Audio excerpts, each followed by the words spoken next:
Yeah, yeah, yeah, yeah, yeah, yeah, yeah.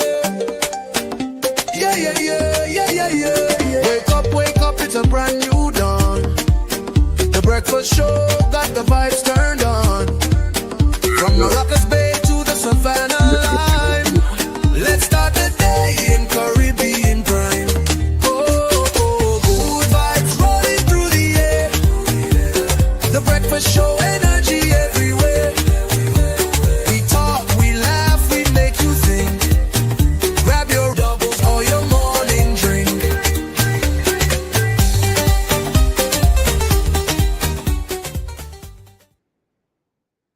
All right, so good morning, and welcome to the breakfast show on this Thursday morning. I had to actually think in my brain what day it was. I'm going like, are we Thursday? Are we Friday? Thursday, the 8th of May, 2025. And so good morning and welcome to the show. And of course, welcome to our listeners and viewers wherever you are around the planet. And, it's going to be a fantastic day. And if it's not going great, make it go great. It's just wonderful. It's nice weather today. I don't like a rainy day. I used to have battles with Steve Kahn considering that because he loves a rainy day, and I used to be always, no, the rain is inconvenient. Let it fall between 1 and 4 in the morning. That's the permission. That's the permitted time for rain to fall. That's it. Yep. So good morning to my co-host Wendell and Sir Charles. Good morning, Wendell. Good morning, Richard. Good morning, Sir Charles. Good morning, Trinidad and Tobago. And good morning, listeners and viewers all over the globe.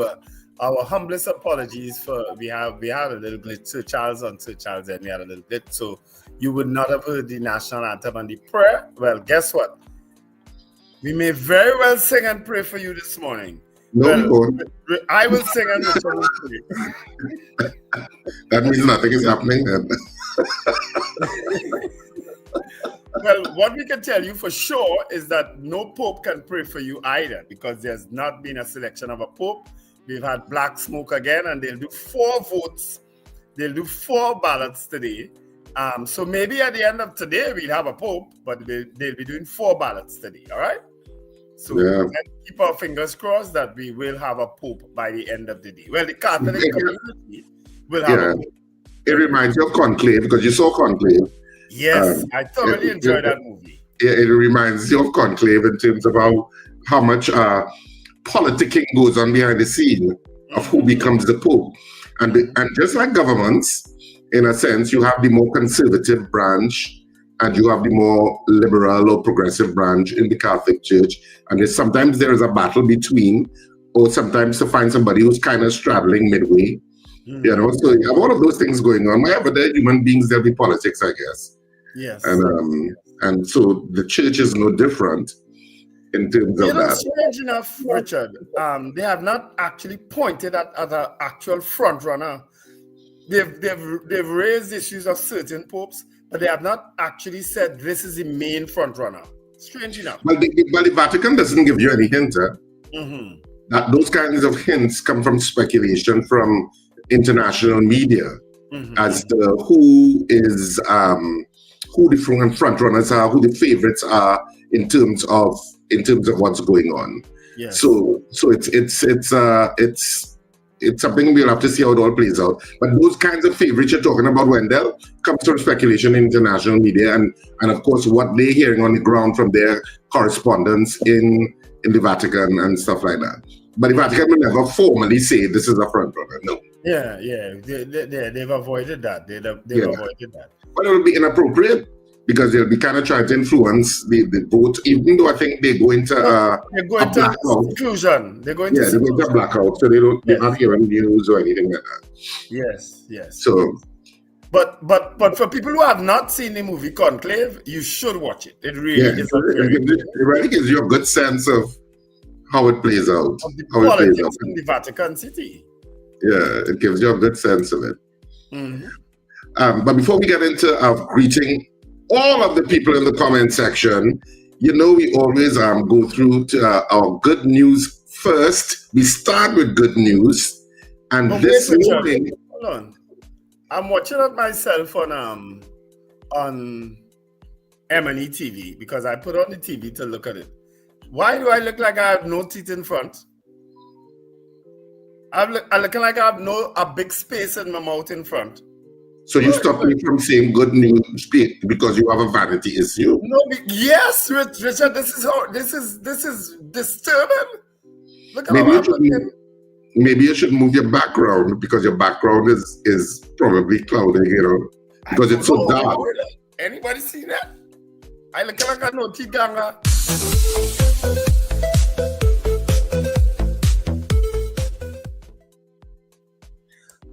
What are you doing?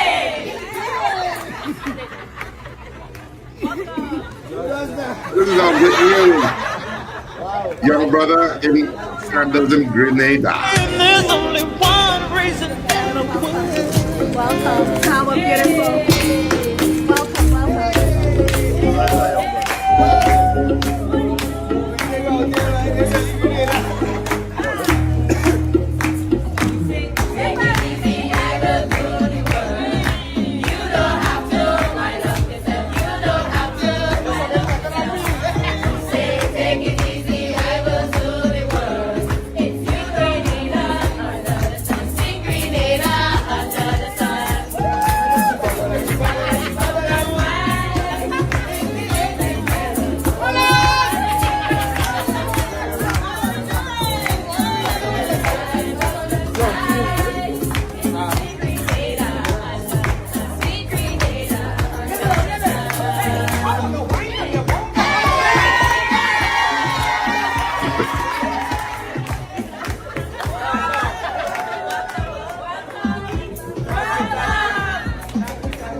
Oh, that's beautiful. Yeah. Video, Richard. I could watch that whole day. That was, but it's all good news for today in terms of young brother visiting Grenada and, the love and warmth that you get from our Caribbean brothers and sisters. So that's our good news.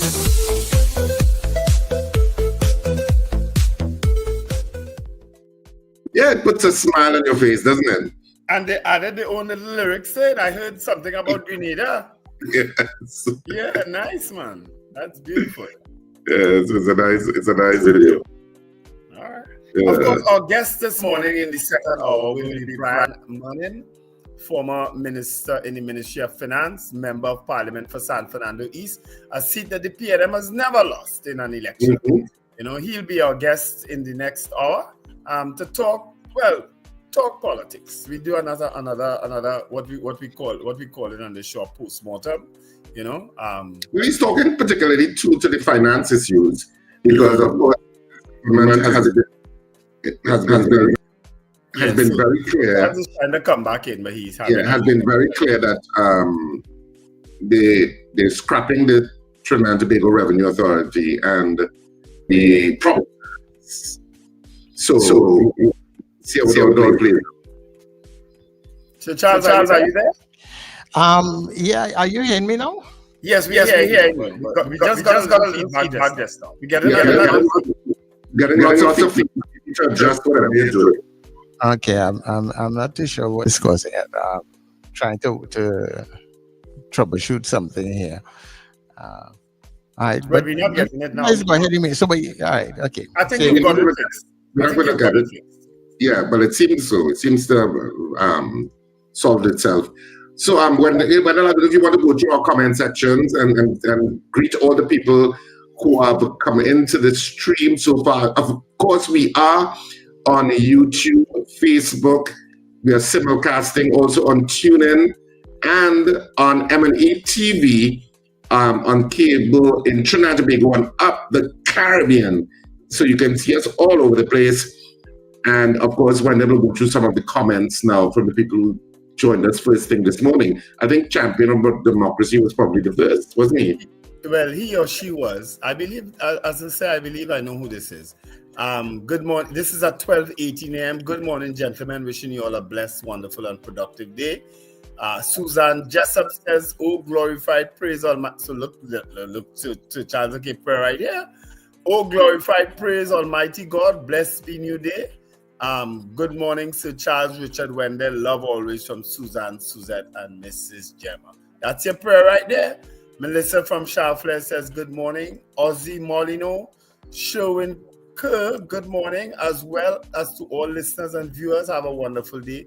Marlon Motley says good morning, guys. Marcia Rock. Good morning, Marlon. Good morning. Is that Marlon Motley? Good morning, Marcia Rock says good morning. Boy Bidesi from Debe. CJ from New York, who sent us a lot of lovely videos. Ingrid Lemonade from Tucson, Arizona. Slick Money Grip. Let's make today a great day for all citizens. Katian Charles, Pearl Cordis. Steph says good morning, guys. Donna Ramlochan, good morning, Sir Charles and all. Morning, Mr. Robert Taylor, good morning, guys. Carol Guevara, Kathy Ann Charles. I think Kathy Ann Charles saying good morning. Steph, what's that one? Yeah, okay. Joyce Phillip, good morning. All have an awesome day. Brennan Smith, good morning to the crew from humid Goodwood, Tobago. That's Beefy Smith. That's the gentleman who I met. So thanks for joining us, finally, Beefy Smith. All right. Richard Jeremiah, good morning, my brothers. Wayne Ramsey out there in Fort Lauderdale. Alistair Hart, San Fernando. Patricia Defoe. Julia S. Batiste. I think she's also from Arima. Brent Hackshaw. I don't know Julia's from Arima. I met Julia in Charflair.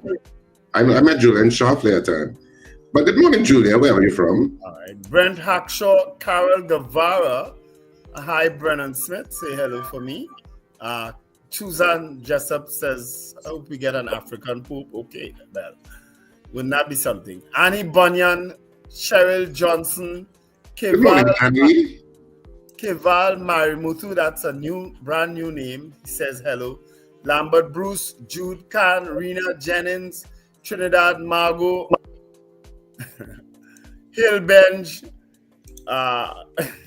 Ron DeSantis Jr. From Norfolk, West Virginia, I think. Chris Toussaint from Connecticut. Chris Toussaint, I'm supposed to be in Connecticut next month.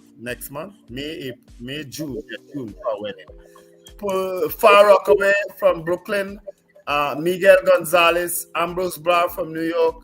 Trini Gets Fit. Morgan. Mrs. R, good morning, all my sisters, Rena, CJ, and Zena. DL, Justice, just a nice guy. Those are all our greetings for the morning, all right? Some people are chatting, using our chat to do some personal greetings. You can feel free to do that. That's not a problem, all right? Keval Marimutu said he's a long-time listener. Missed you guys while you were off here. Be happy to have you back, Keval Marimutu. All right? So that's it for not that's it for greetings. We constantly would speak with you all over the period of the morning. But welcome to the breakfast show once again. So Weather would have already said that our guest this morning is Brian Manning, who's a former minister in the Ministry of Finance. So he'll weigh in on those taxation issues that the new government, of course, is planning to set aside. Of course, I'm working on an interview with the Minister of Finance, Minister Tanku, and he did indicate he will come on. So we'll have his sense and his lens through which he sees where Trinidad and Tobago is going financially. So we'll have all of these interesting conversations, every day, but certainly some of them will be coming on next week, some later on, but later on this week is just tomorrow. So we're hoping to get some of the UNC ministers and so on the program. A lot of them have agreed to do it. It's just a matter of time, right? Yeah.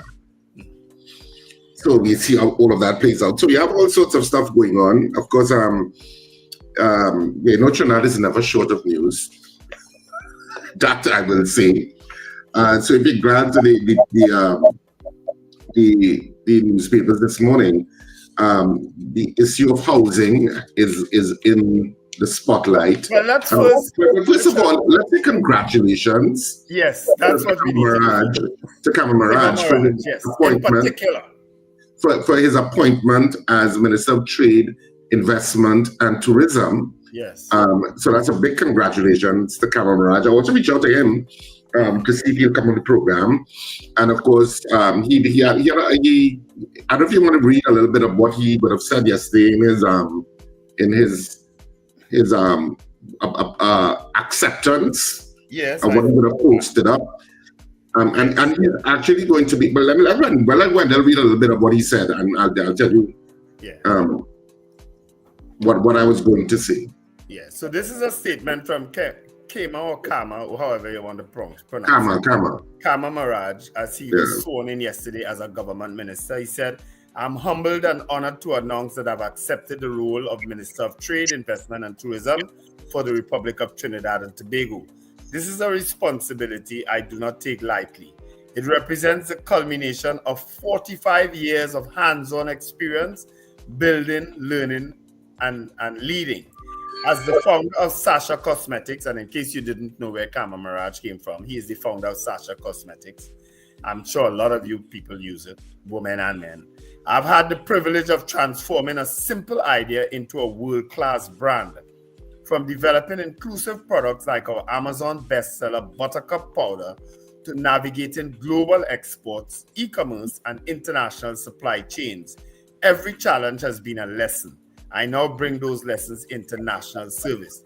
As minister, and I think he might have been the first minister to actually do this, my focus will be to diversify the economy beyond the oil and gas, expand trade and exports, strengthen local manufacturing, drive investment and innovation, position tourism as a pillar of economic growth. To all who have supported me on this journey, thank you the best way. All right, so those are the words of newly minted Minister of Trade, Trade and Tourism. What's the other part I'm missing, Richard? What's that? Something on tourism. Anyway, Raj has been sworn in, and let me just say that when I say he's the first minister to actually outline what his plans are, I mean in terms of this particular government, right? Other ministers articulated. He has the business pedigree. That would be interesting to see how he places where he places and positions the Ministry of Trade, because you've had a lot of complaints over the years about the ease of doing business. Yes. And even though it has progressed, and it did progress on the Paula Gopi school, but for some people they may say it wasn't fast enough. But certainly there has been improvement, and of course, Kamal Maraj will now bring a different level of I suppose passion into it, because he is a businessman and a pretty successful businessman. Yes. From an international perspective, and so he would bring that kind of expertise to the role. So it should be it's an exciting position to play somebody like that with that kind of business pedigree. And hopefully you're going to get results out of it.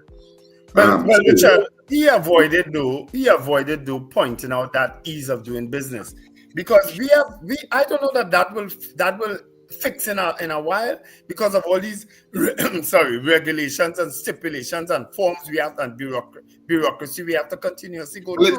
It's not a one ministry fix. It's just because you have an intersect with other ministries. It's an overall view. It's also you also have to bring in the Ministry of National. Well, it's not National Security anymore. So it'll be the Ministry. I don't know where Customs comes under. Maybe it comes under Minister of Defense. Maybe it comes under Minister of Defense. So if Customs comes under that, Customs is part of it.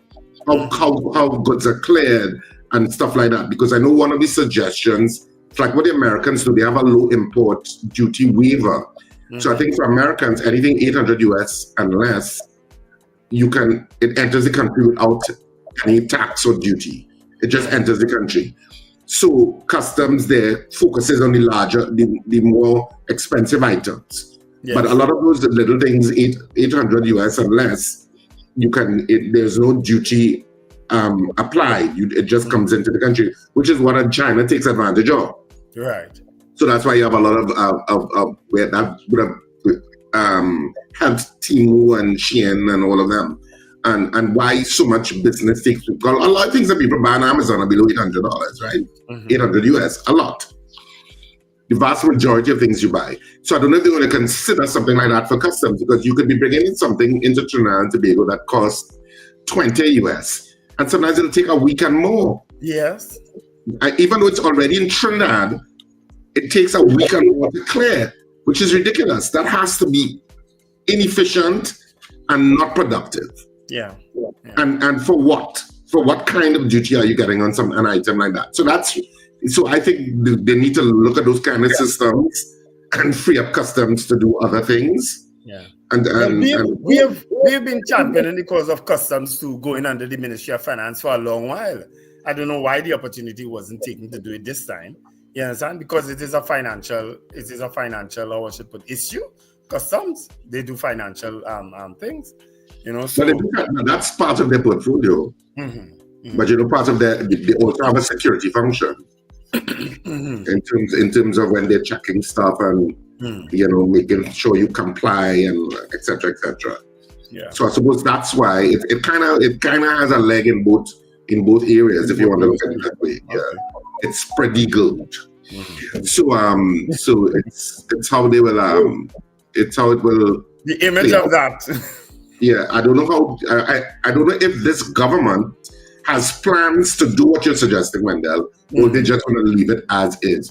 But certainly, I think one or two economists have suggested that low import waiver, that certain things beyond a certain price should just allow it to come in, and so it will free up. But it will make it easier for consumers.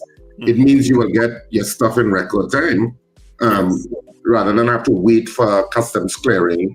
And they don't work on weekends, and depending on what's going on, sometimes they don't work late. And I don't have to explain to you what the problems can be. So that's something to look forward to.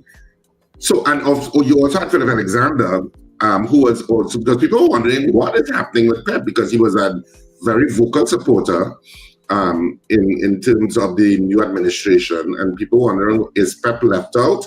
Well, no, they're not, because he got a position as a minister in the ministry of, I can't remember which ministry it is, which is it? Why are you asking me to involve myself in this conversation?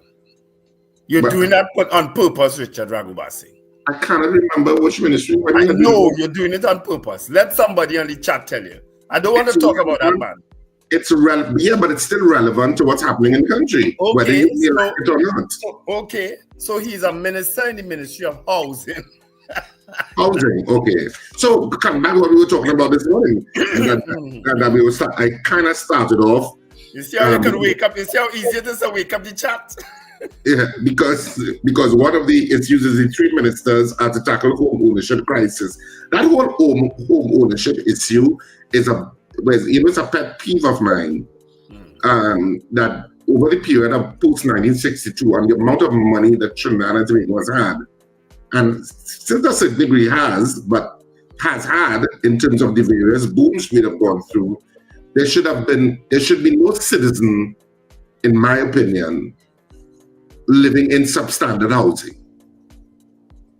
So it should have been dealt with. Saying that, right? And why it should have been dealt with. Richard, you keep saying that. And whilst I tend to agree, I don't know that there's any part of the world that exists such a thing, that there aren't people living in substandard housing. There's no part of the world that doesn't happen. But at the same time, I think we could have done better. We have another 1.4 million people. Right. No, I'm just saying I'm agreeing with you now that we could have done better, because we have so much housing stock that we started and just never completed. Yeah. Look at that second tower. That second tower in Shogunus is a perfect example. The completed one. It's all over, you know what I mean? Yeah. We have a lot of houses that have never been completed. We caused this program in its previous form. We press the government to complete that Malabar housing. Yeah, I know. It was because of our advocacy, because we were so mad that every time you pass, you saw it. being, you saw it being vandalized. It was just incomplete. It was terrible, and we made a lot of noise about it. And remember, when we spoke to the housing minister, eventually he said, okay, we are going to deal with it. And they did eventually deal with it. And now there are people living there, you know, in good housing. And so, you know, sometimes you have to agitate and advocate and to get things done. And you shouldn't have to, but sometimes you have to. But we have too many housing stock that just incomplete, and it's because of what? Contractual issues, payment issues. I mean, we heard I think 2 government ministers complained yesterday about the debt that they found in the ministries that they went in. I think Ministry of Health said there are so many people being owed, and some other minister also mentioned about the debt that they found that the government owed in so many of these ministries, and that was always an issue. And it will continue to be an issue because the last government would have also inherited a lot of people who were not paid. And now this government has also inherited an issue where a lot of contractors have not been paid. And we're just going round and round the Mulberry and a lot of unfinished buildings all over the place. The government the last government just started new buildings for social development downtown. For the displaced people. They started a building by Victoria Avenue. Where the old Printry was. Victoria Avenue. And Victoria, Victoria Avenue and Chadwick Road, Yes, a lot of buildings have been started all over. And what is going to happen with them? They have to be continued. You just have to finish them because but I mean, that building is going at a pace though. And there's also the new NLCD building. That is being built too. So, but to me, you just have to complete those things because it's for. Look at this comment. Let's make this person the first person that we remove and block. Read this comment. Well, why would you pick it up, Wendell? Because I want people to understand the kind of people. Wendell, that makes no sense. No, we have to find a way. Richard, I told you already, and I'm telling you again. We have to find a way to remove these comments and block these people because they are intent on spoiling our show, and we doing. When there's not too intense about people, just ignore them. And I'm saying you can just. So if we alone seeing that is all right, you know. Yeah, but when then you can simply delete it. And I'm just saying there is no reason. What is your purpose in highlighting? Because I want you to teach purpose. All right. I'll leave that. You've not given the person validation. No. Yeah. Don't give it any life. Let's move on. I don't know that that's validation. I want people to understand. When people make comments like that, what they want. And we have more important things to do with our time. Exactly. Like right now, we had the headlines. Oh, is that time already, Sir Charles? Yeah, this according to my clock. All right. Somebody had to start sending newspapers to me, I don't have the pleasure of walking through the streets of Arima. Richard, literally in the heart of Arima. For what? For what? What are you talking about? For newspapers. And you go out the road for papers? Yes, I do. Right. I don't have that pleasure. I'm not in the heart of Arima like you. No, I have papers. I do have papers.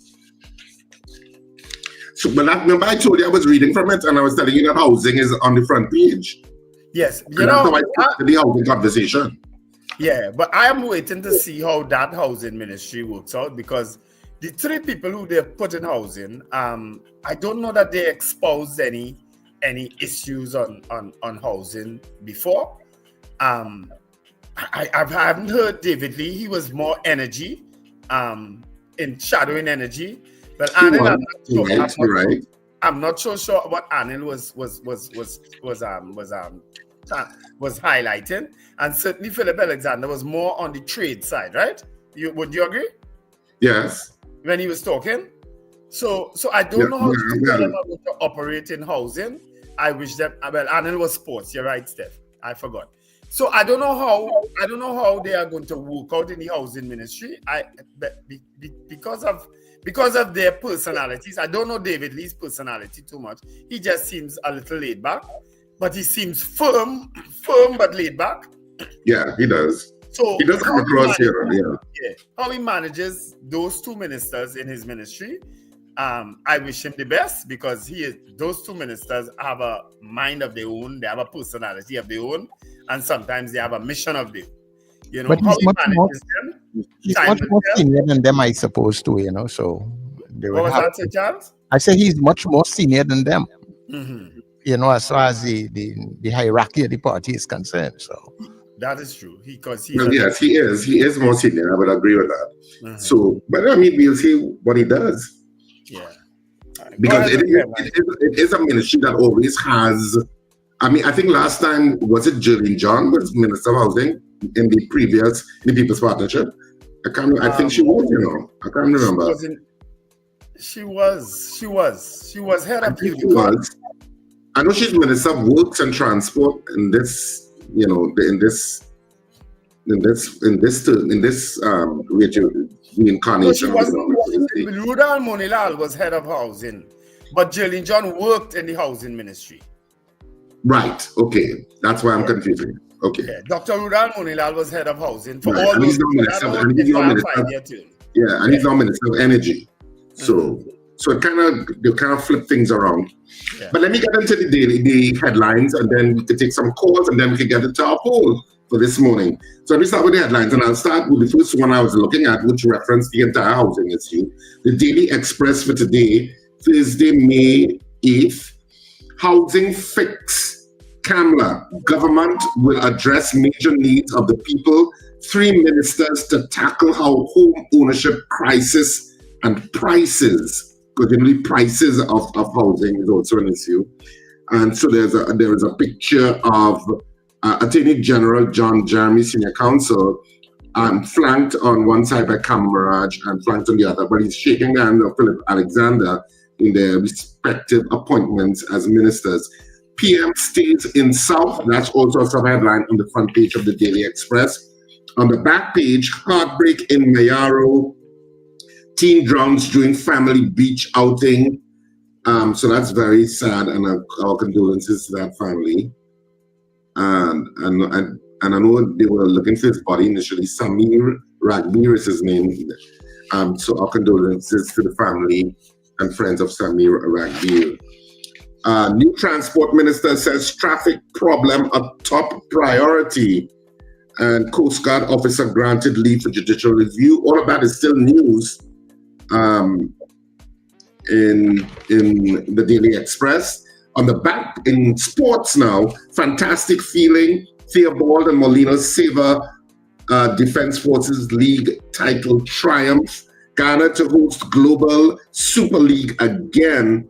And Henryton lifts Jamaica over winless Barbados. So that's the front and back and the sports pages of the Daily Express. The Newsday for today, the front page. The main headline, let me go to the main headline. Ministerial post for Philip. PEP leader joins Lee and Anil in housing.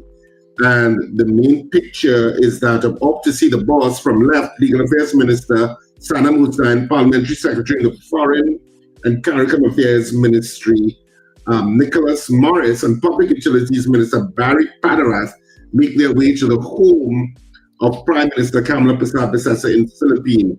So there is a picture of the 3 of them heading down to see the Prime Minister. Sasha Cosmetics boss is new trade minister. Drowned teen's body recovered. All of that is on the front page. On the back page, Inferno's dump Titans, TT Legions, T20 Breakout League playoff spot secured. SOTT National Games runoff on May 10th. So that's the front and the back of the Newsday. The Trinidad and Tobago Guardian for today.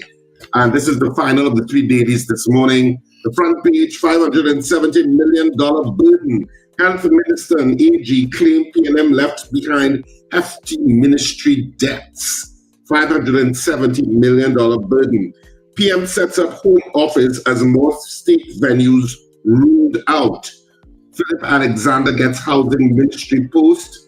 And there is a picture of the family in grief for the drowned Samuel Ragbir, this drowned teen.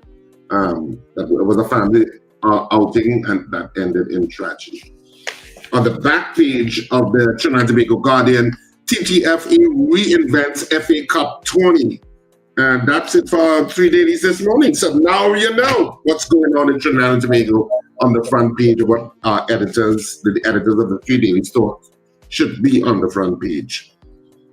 All right. So before we get into our poll, of course, we'll open up lines at this point to take some calls, and you could probably read some of the comments, Wendell, if you so wish. Yeah. But we could open up lines, and just in case you forgot, let me remind you of what the numbers are. And because we are on M&E TV and broadcasting up the Caribbean, let me play this. Great news, Caribbean. The Breakfast Show is now on M&E TV, bringing you entertaining conversations, vital information, and influential perspectives throughout Trinidad and Tobago and across the Caribbean region. Catch us on Digicel Channel 20, Flow Channel 111, Amplia Channel 117, Blink Channel 109, Trico Channel 154, and Airlink Channel 10. The Breakfast Show connects with the Caribbean and Trinidad and Tobago like never before. We're now on M&E TV. All right, so. Yeah. Let me greet 2 people before I forget, Richard. Mr. Ali, whom I met at your play on Sunday. He said he remembers us from coming by Hearty Foods and doing the show. He says he remembers Dr. Morgan Job. He says that's the only thing missing from your show. I can't remember his first name, but good morning, sir. I trust you're from Arima also. And Mr. Roberts from the UK, a gentleman who called me yesterday. Tinto, he is trying to get in touch with you, right? Mr. Roberts from the UK called me yesterday, who is also an ardent listener and watcher, because he literally called me as we signed off yesterday. He said, I saw when you signed off, that's why I called. So good morning to you folks, right? Good morning to Michael Robinson from Yokohama, Japan, Cheryl Seeley, and also we had some new names. Crash coming in. I don't know who Crash is, right? So the Allen Project says, efficiency is doing your work simple, creating an accountability, streamlining interdependent collaboration. And he also says, why do we feel just because you're a good business person, you'll be good at a ministry? Well, we'll see. But you would have the experience, but trade and stuff, you would have the experience. He's an international business. Yeah, he knows the red tape and the blue tape and all the different. He understands the international market. So I would say yes. Yeah. You can't discount that. You can't discount that coming into in a position like Ministry of Trade and Investment. True. And a lot of, and when you can be a testimony today, a lot of business and how progressive you are in business is about networking. It's about who you know and how you network. Yes. And I'm sure Mr. Mirage would have networked a lot in terms of business circles abroad in North America and Europe. Yeah. All of those connections matter. Spanning various governments too. Yeah, and all of those connections matter. Yeah. Yeah. The fact that he's taken a ministry, maybe he's retiring from his business per se, the hands-on that he would have had on his business. Because it means you have to give up your business, in a way, you have to give up the hands-on operation of your business, right? Finbar Collins says, this is relation to housing. People go and squat and place themselves in those circumstances. Diane Payne said, it's Philip. Okay. Steph says, valid statement, Richard, rehousing. Rena Jennings says, I have an application in since 2000. Rat must have eaten my application. Just a nice guy says, in Switzerland, there are no slums. You have to prove that to me. I doubt very much. Donna Ramlochan, Trinidad is developed without a long-term goal. Akeem said Richard is right. When you highlight it, you're just falling into their game. Well, Akeem, guess what? I'm not falling into anybody's game, but I'm not personally affected by these things. But there are people who listen and watch this program who are affected, and we have to be concerned about them, which is why I highlight it. Okay, we have to be concerned about how they feel when they see comments like this. Even if it's directed at us personally, there are people who abhor racism on either side of in either ethnicities, and they are affected by these comments. So I know that personally, which is why we do not want comments like this on our chat. Right? Ray says, "Good morning, guys." Hold 1 minute there, Wendell. I have a caller coming in. Let's take the call. Caller, morning to you. Yes, morning, Mr. Wendell, Mr. Raghuba Singh, and Mr.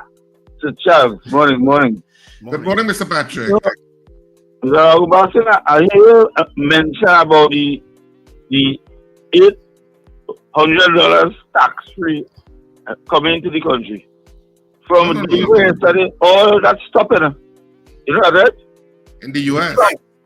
It stopped in many different countries in the world because they realized they were taking advantage of other businesses.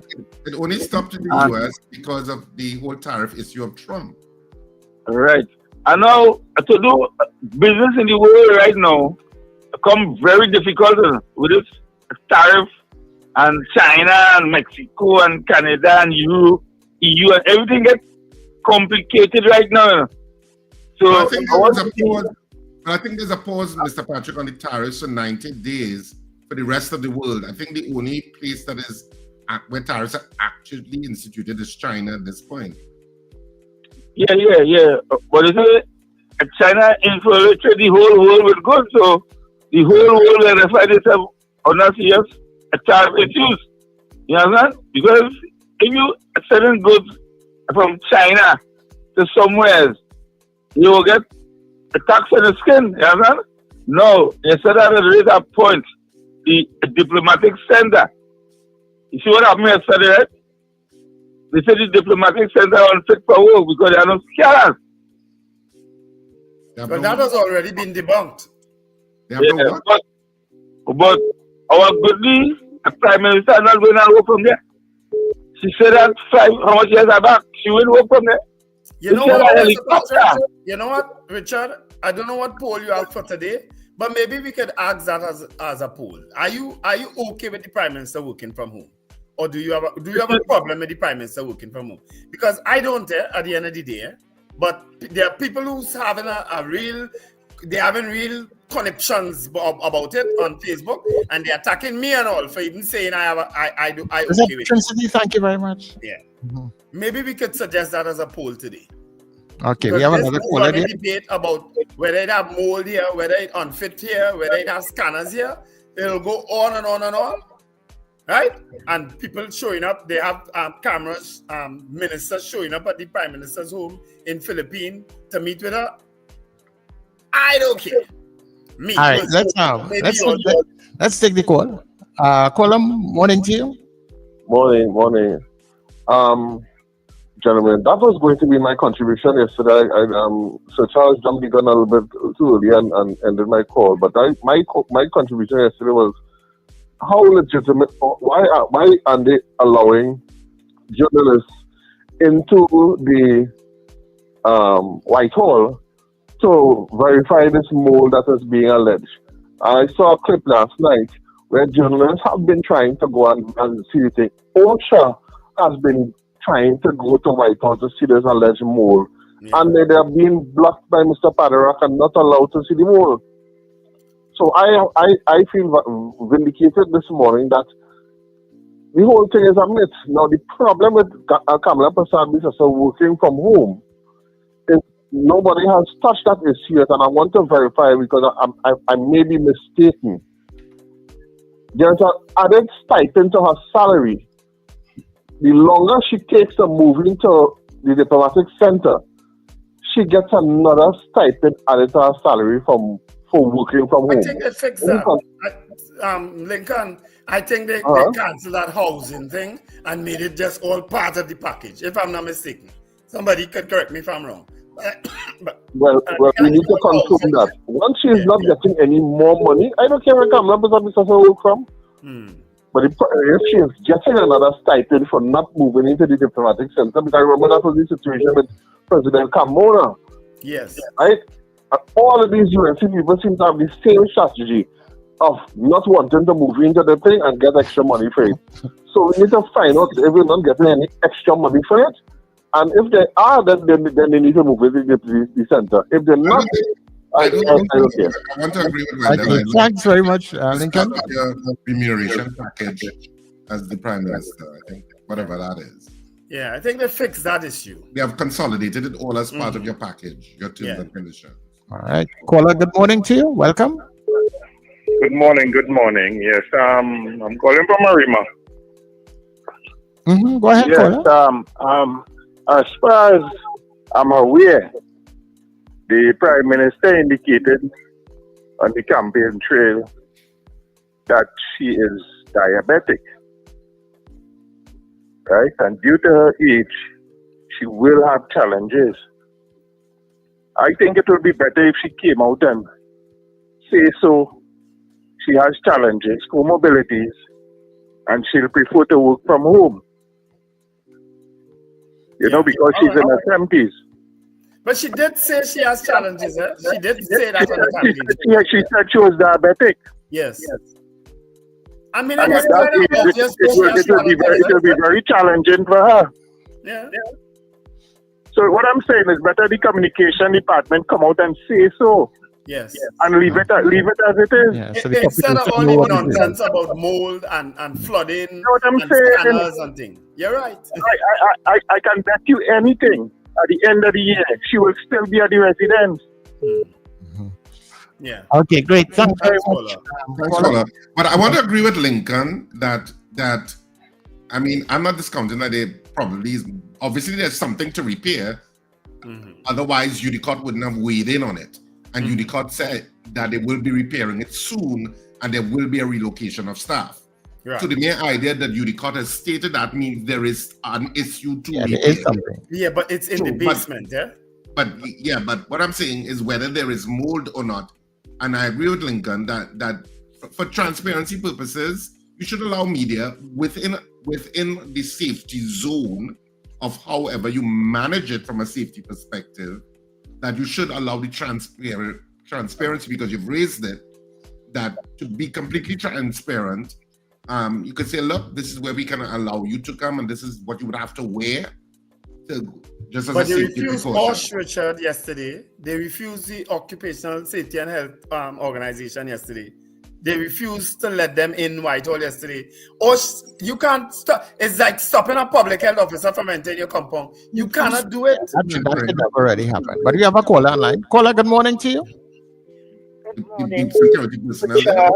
Morning, Zena. Morning. First, Wendell, thank you for trying to put a stop to the dirty conversations.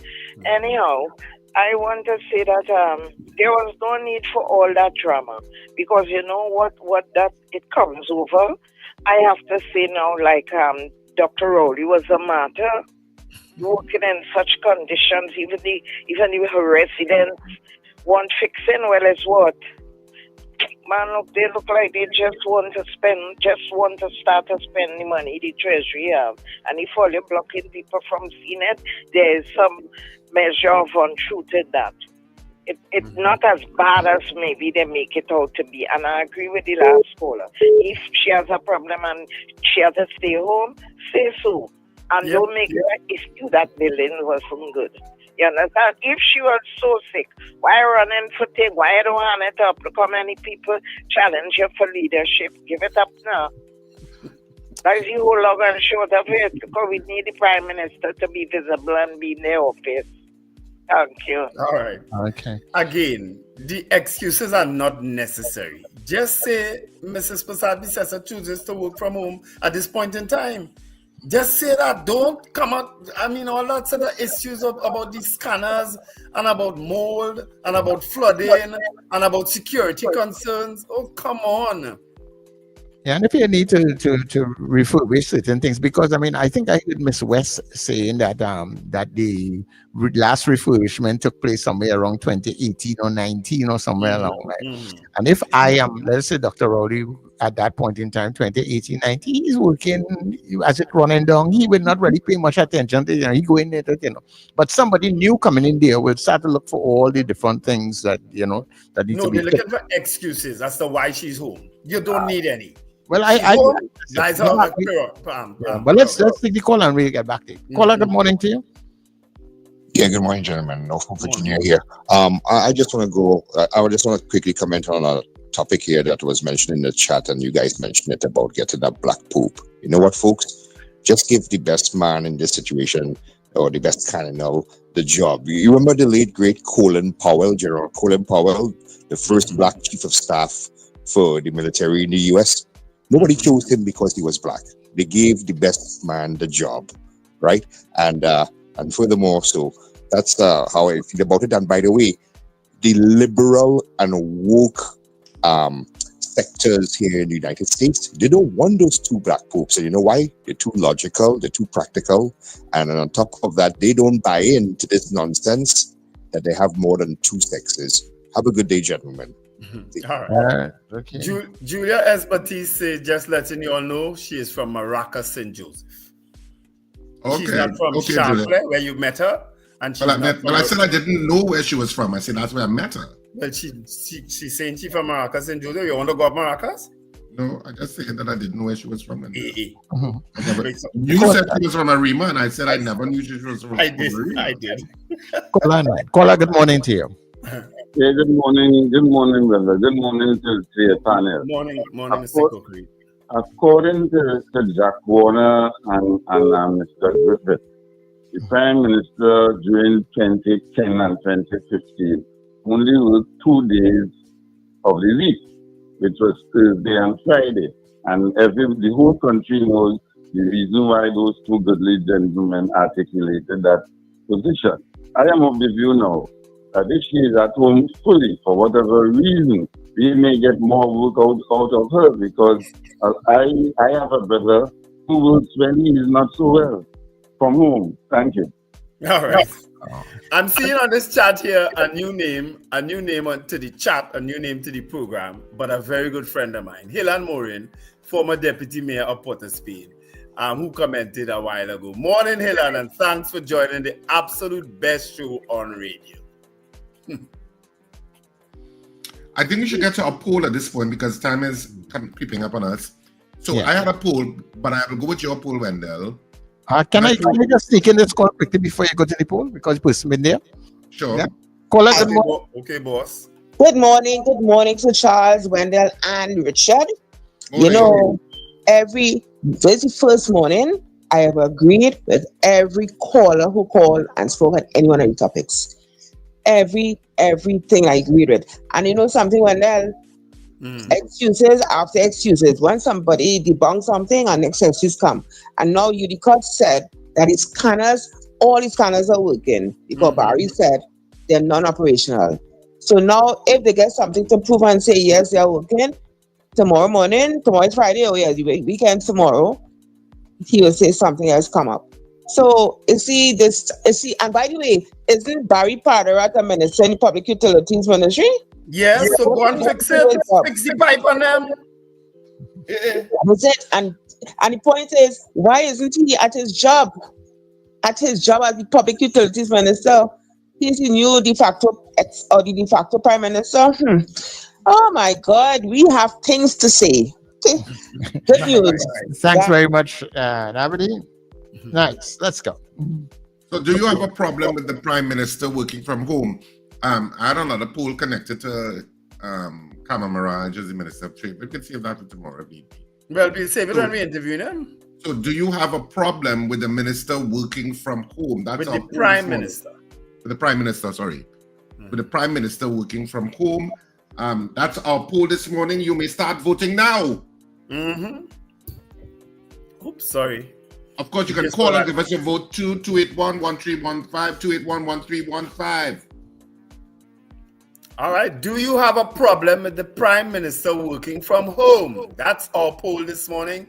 And lots of votes coming in already. Richard, are you ready for them? Yep. All right. Mrs. R said yes. Champion COG says no.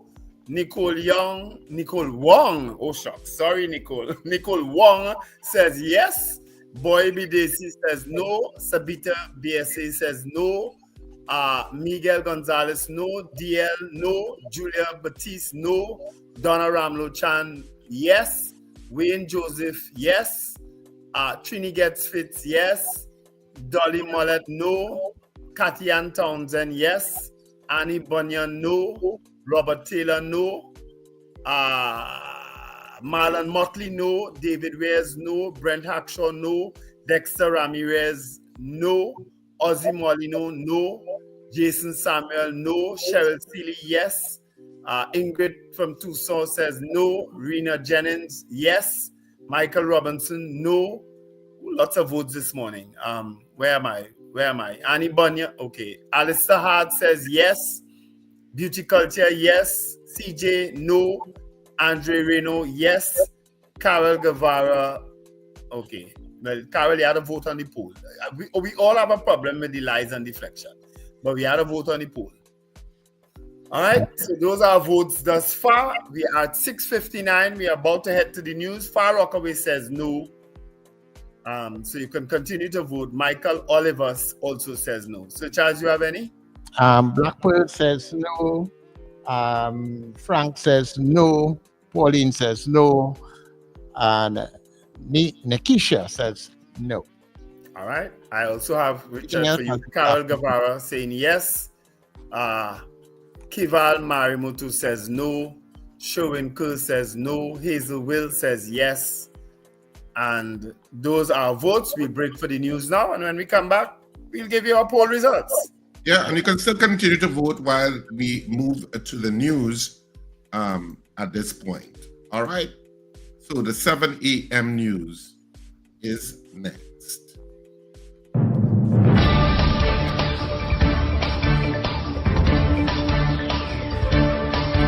The news you need, the clarity you deserve.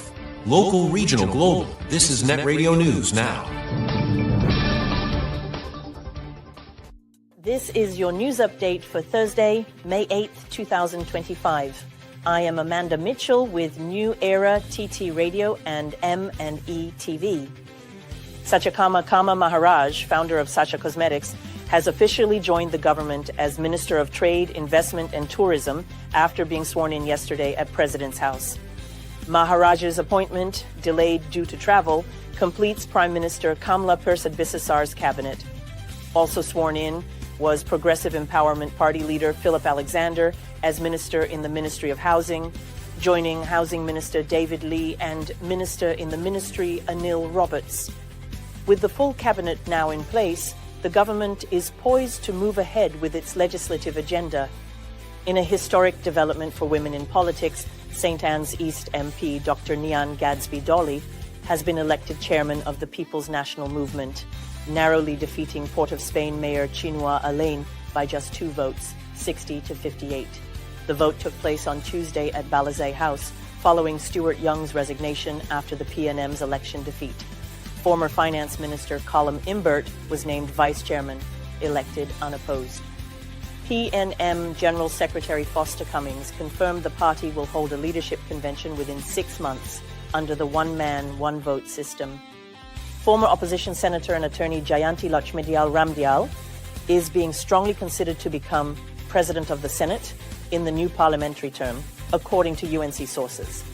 If confirmed, she would join a historic leadership lineup with women now holding the roles of Prime Minister, Opposition Leader, and President of the Republic. Lakshmidyal Ramdyal, who served in the Senate from 2020 to 2025, said on Tuesday that while no official approach has been made, she remains willing to serve as the PM sees fit. Meanwhile, veteran politician Wade Mark is expected to be named Speaker of the House of Representatives, a role he previously held from 2010 to 2015. Trinidad artiste Bradley Danaram, also known as Young Saidon, has been placed on a 2-year bond to keep the peace following a controversial social media video in which he urged violence against PNM supporters ahead of the April 28th general election. Danaram, 35, had pleaded guilty last month to making statements likely to endanger public safety. On Wednesday, Siparia Magistrate Gloria Jasmath ordered him to be of good behavior for 2 years or face further punishment. The court heard that Danaram later issued a public apology via another viral video. You are listening to News on New Era TT Radio. In regional news, the Jamaican government has announced that the Southern Coastal Highway Improvement Project is 90% complete. Minister without portfolio, Robert Morgan, revealed that work has been completed on Part A, which includes the Maypen to Williamsfield Toll Road extension. The project includes a 4-lane highway from Harbourview to Yalla's Bridge and a 2-lane highway from Yalla's to Port Antonio. Morgan also announced cabinet approval for the $81 million Port Antonio bypass to ease traffic congestion and a $2.4 billion project covering Brayton Road to Hellshire Main Road in Portmore, set to commence in June. In business news, the Central Bank of Trinidad and Tobago reports modest economic growth in its annual economic survey for 2024. Real GDP improved by 0.3% in the first 3 quarters, with the non-energy sector growing by 1.0%, despite a 1.5% decline in energy sector activity. Headline inflation slowed significantly to 0.5% from 4.6% in 2023, with food inflation decreasing to 1.5%. However, the fiscal deficit widened to $9.1 billion for the year ended September 2024, considerably higher than the initially budgeted $5.2 billion. The unemployment rate increased to 5.0% in 2024, up from 4.0% in 2023, with the labor force contracting by 7,100 persons. In international news, the first round of voting for the next pope has concluded without a selection. Black smoke billowed from the Sistine Chapel chimney at 9 p.m. Wednesday, signaling that no cardinal received the required 2/3 majority of 89 votes. The 133 cardinal electors who entered the chapel earlier that afternoon after swearing oaths of secrecy have retired to their Vatican residences for the night. Voting resumes today with up to 4 ballots scheduled. Among the potential frontrunners are Pietro Parolin, the Vatican's Secretary of State, Luis Tagle from the Philippines, Congolese Cardinal Fridolin Ambongo Besungu, and Pierbattista Pizzaballa, the Latin Patriarch of Jerusalem. That concludes your news update for today. I'm Amanda Mitchell for New Era TT Radio and M&E TV. The Breakfast Show with Wendell, Richard, and Sir Charles continues right after this short break. That was news now. Stay informed with New Era TT Radio, Net Radio.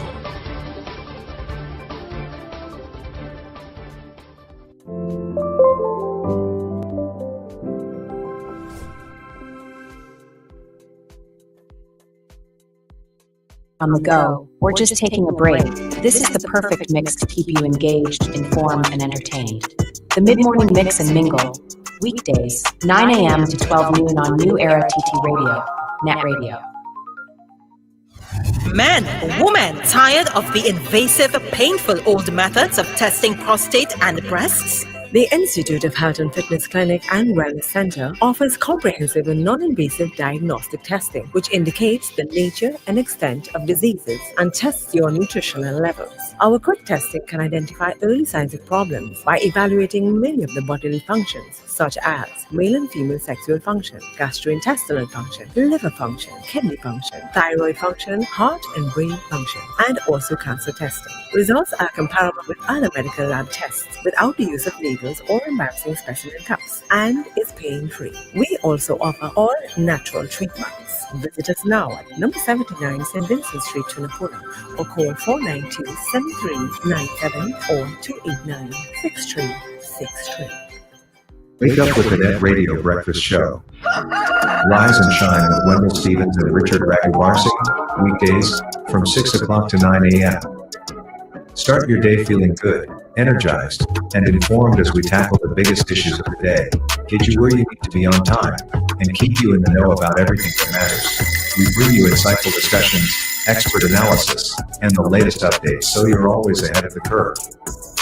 Mornings matter. Your voice matters. And it all starts right here on New Era TT Radio, Net Radio. The Net Radio Breakfast Show, weekdays 6 to 9 a.m. Wake up informed and stay ahead. Yeah, it's Calypso. Calypso queen of the world. Manu Joe Marshall Montano. Here we go.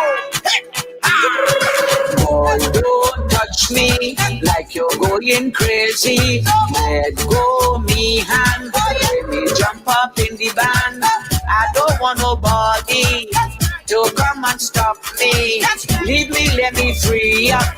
Me step, let me jump up.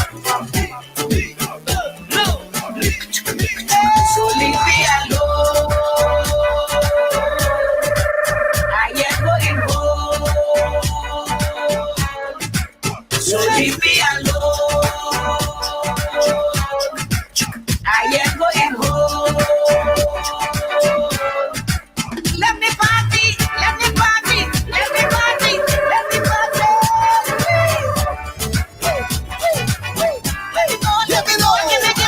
If we let we party, we having a ball. Nobody can stop we. No, not at all, I'm not chanting. Ay, ay, ay. When you see me, and your music hit me, ay, ay, ay. I just break me. Getting on bad with somebody.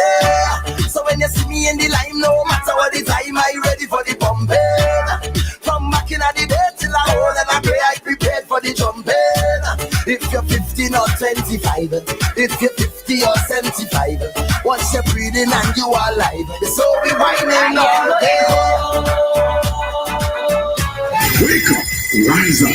It's the Net Radio Breakfast Show, bringing you the energy, music, and vibes to start your day right.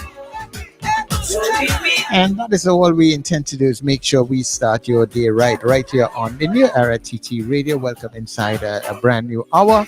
And of course, let's go see what is happening with the weather on the outside. Good morning again, Trinidad and Tobago. This is your weather update for Thursday, the 8th of May, 2025, from New Era TT Radio and MNE TV. Today, we're looking at generally sunny skies, apart from a few partly cloudy intervals, and afternoon showers favoring western areas of Trinidad. So if you're in Port of Spain or the Western Peninsula, keep that umbrella handy this afternoon. Tonight will be generally settled, apart from the odd isolated shower, making for a pleasant evening across both islands. For our neighbors in the Leeward Islands, expect partly cloudy to cloudy periods with occasional showers and isolated thunderstorms. Temperature-wise, Trinidad can expect a maximum of 32 degrees Celsius today with a minimum of 24 degrees Celsius. In Tobago, the maximum will reach 31 degrees Celsius with a minimum of 25 degrees Celsius. With humidity factored in, the heat index will make it feel like 37 degrees Celsius in Trinidad and 35 degrees Celsius in Tobago. So please stay hydrated and try to limit outdoor activities during the hottest parts of the day. Sea conditions are slight, with wave heights of up to 1.3 meters in open waters and below 0.5 meters in sheltered areas, though waters may become choppy near showers. The sun rose this morning at 5:45 and will set at 6:19 this evening. For those planning maritime activities today, high tides in Port of Spain will occur at 1:18 early this morning and 1:54 this afternoon, with low tides at 7:36 this morning and 7:42 this evening. In Scarborough, high tides will be at 1:19 early this morning and 1:52 this afternoon, with low tides at 7:35 this morning and 7:44 this evening. Looking ahead to tomorrow, Friday the 9th of May, sunshine will likely be interrupted by a few partly cloudy to cloudy periods with scattered showers and a low 30% chance of isolated thunderstorms. Friday night will be initially settled, however, showers will likely return by midnight, along with a medium 40% chance of thunderstorm activity. This has been your weather update for today. If you're heading out, enjoy the sunshine, but be prepared for those afternoon showers, especially in western areas. From all of us at New Era TT Radio and MNE TV, have a wonderful Thursday.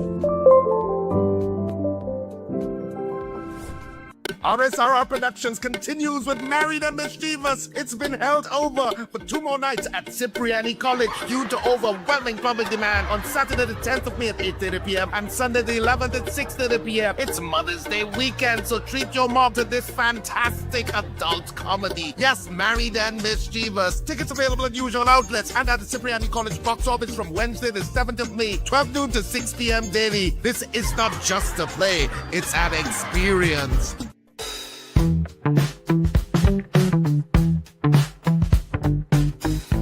S&H Rumbox, 137 Western Main Road, St. James, for all your retail and wholesale needs for alcohol and non-alcoholic beverages.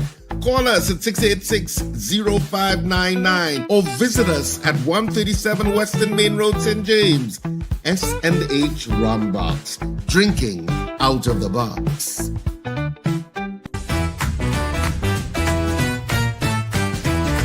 Advertise with us on New Era TT Radio, the fastest growing streaming platform for talk in Trinidad and Tobago. Audio and video ads welcome. Elevate your brand with us. Connect with us at newerattradio@yahoo.com or call us at 299-5156. Now what are you waiting for?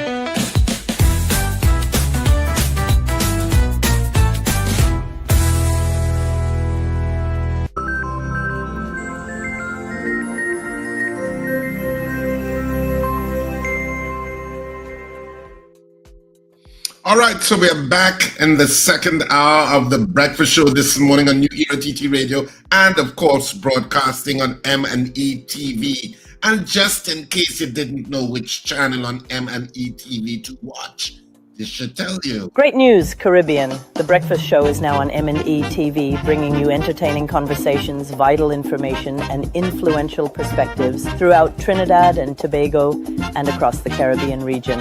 Catch us on Digicel Channel 20, Flow Channel 111, Amplia Channel 117, Blink Channel 109, Trico Channel 154, and Airlink Channel 10. The Breakfast Show connects with the Caribbean and Trinidad and Tobago like never before. We're now on M&E TV. All right, so of course I'll just bring back up the poll this morning. I don't know, Wendell and Sir Charles, if you're seeing any additional votes.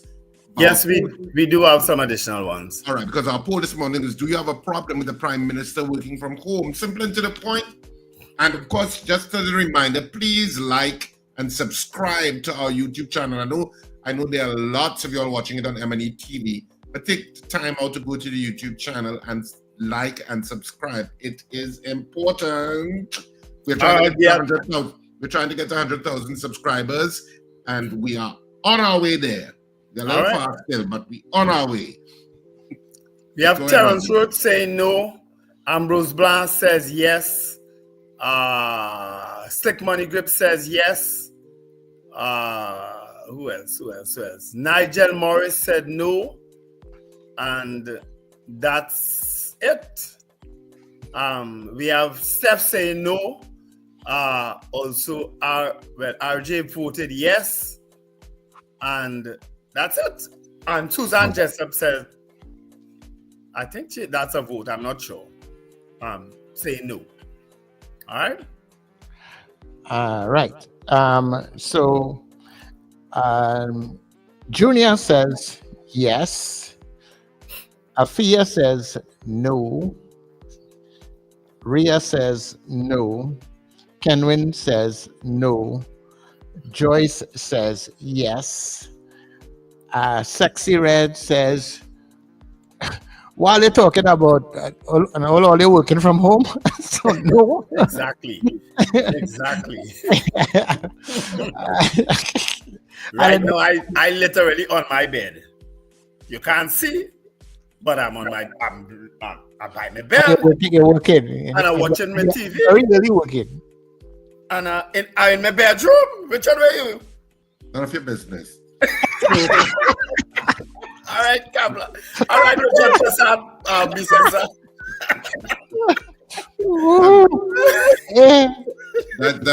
Is that it, Sir Charles? That is it for now.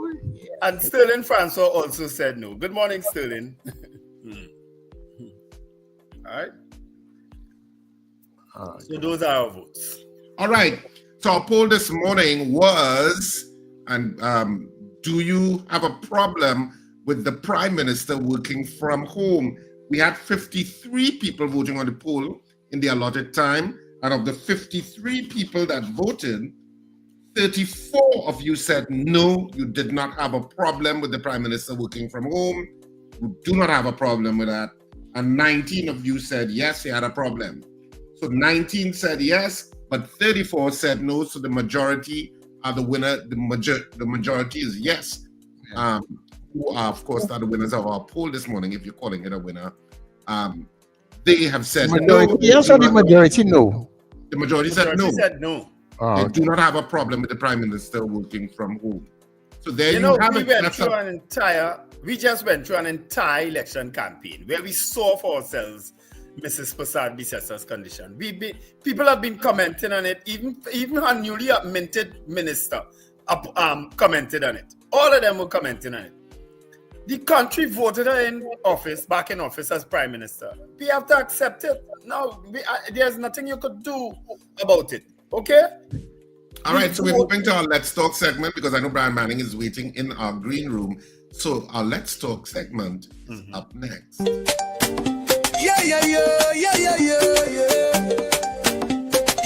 Can you guys hear me? Yes, we are hearing you. Good morning, Mr. Manning, and thanks for joining us on the Breakfast Show. Look at that jersey you have on. You know what a jersey like that? You still have that team? Is that team still exist?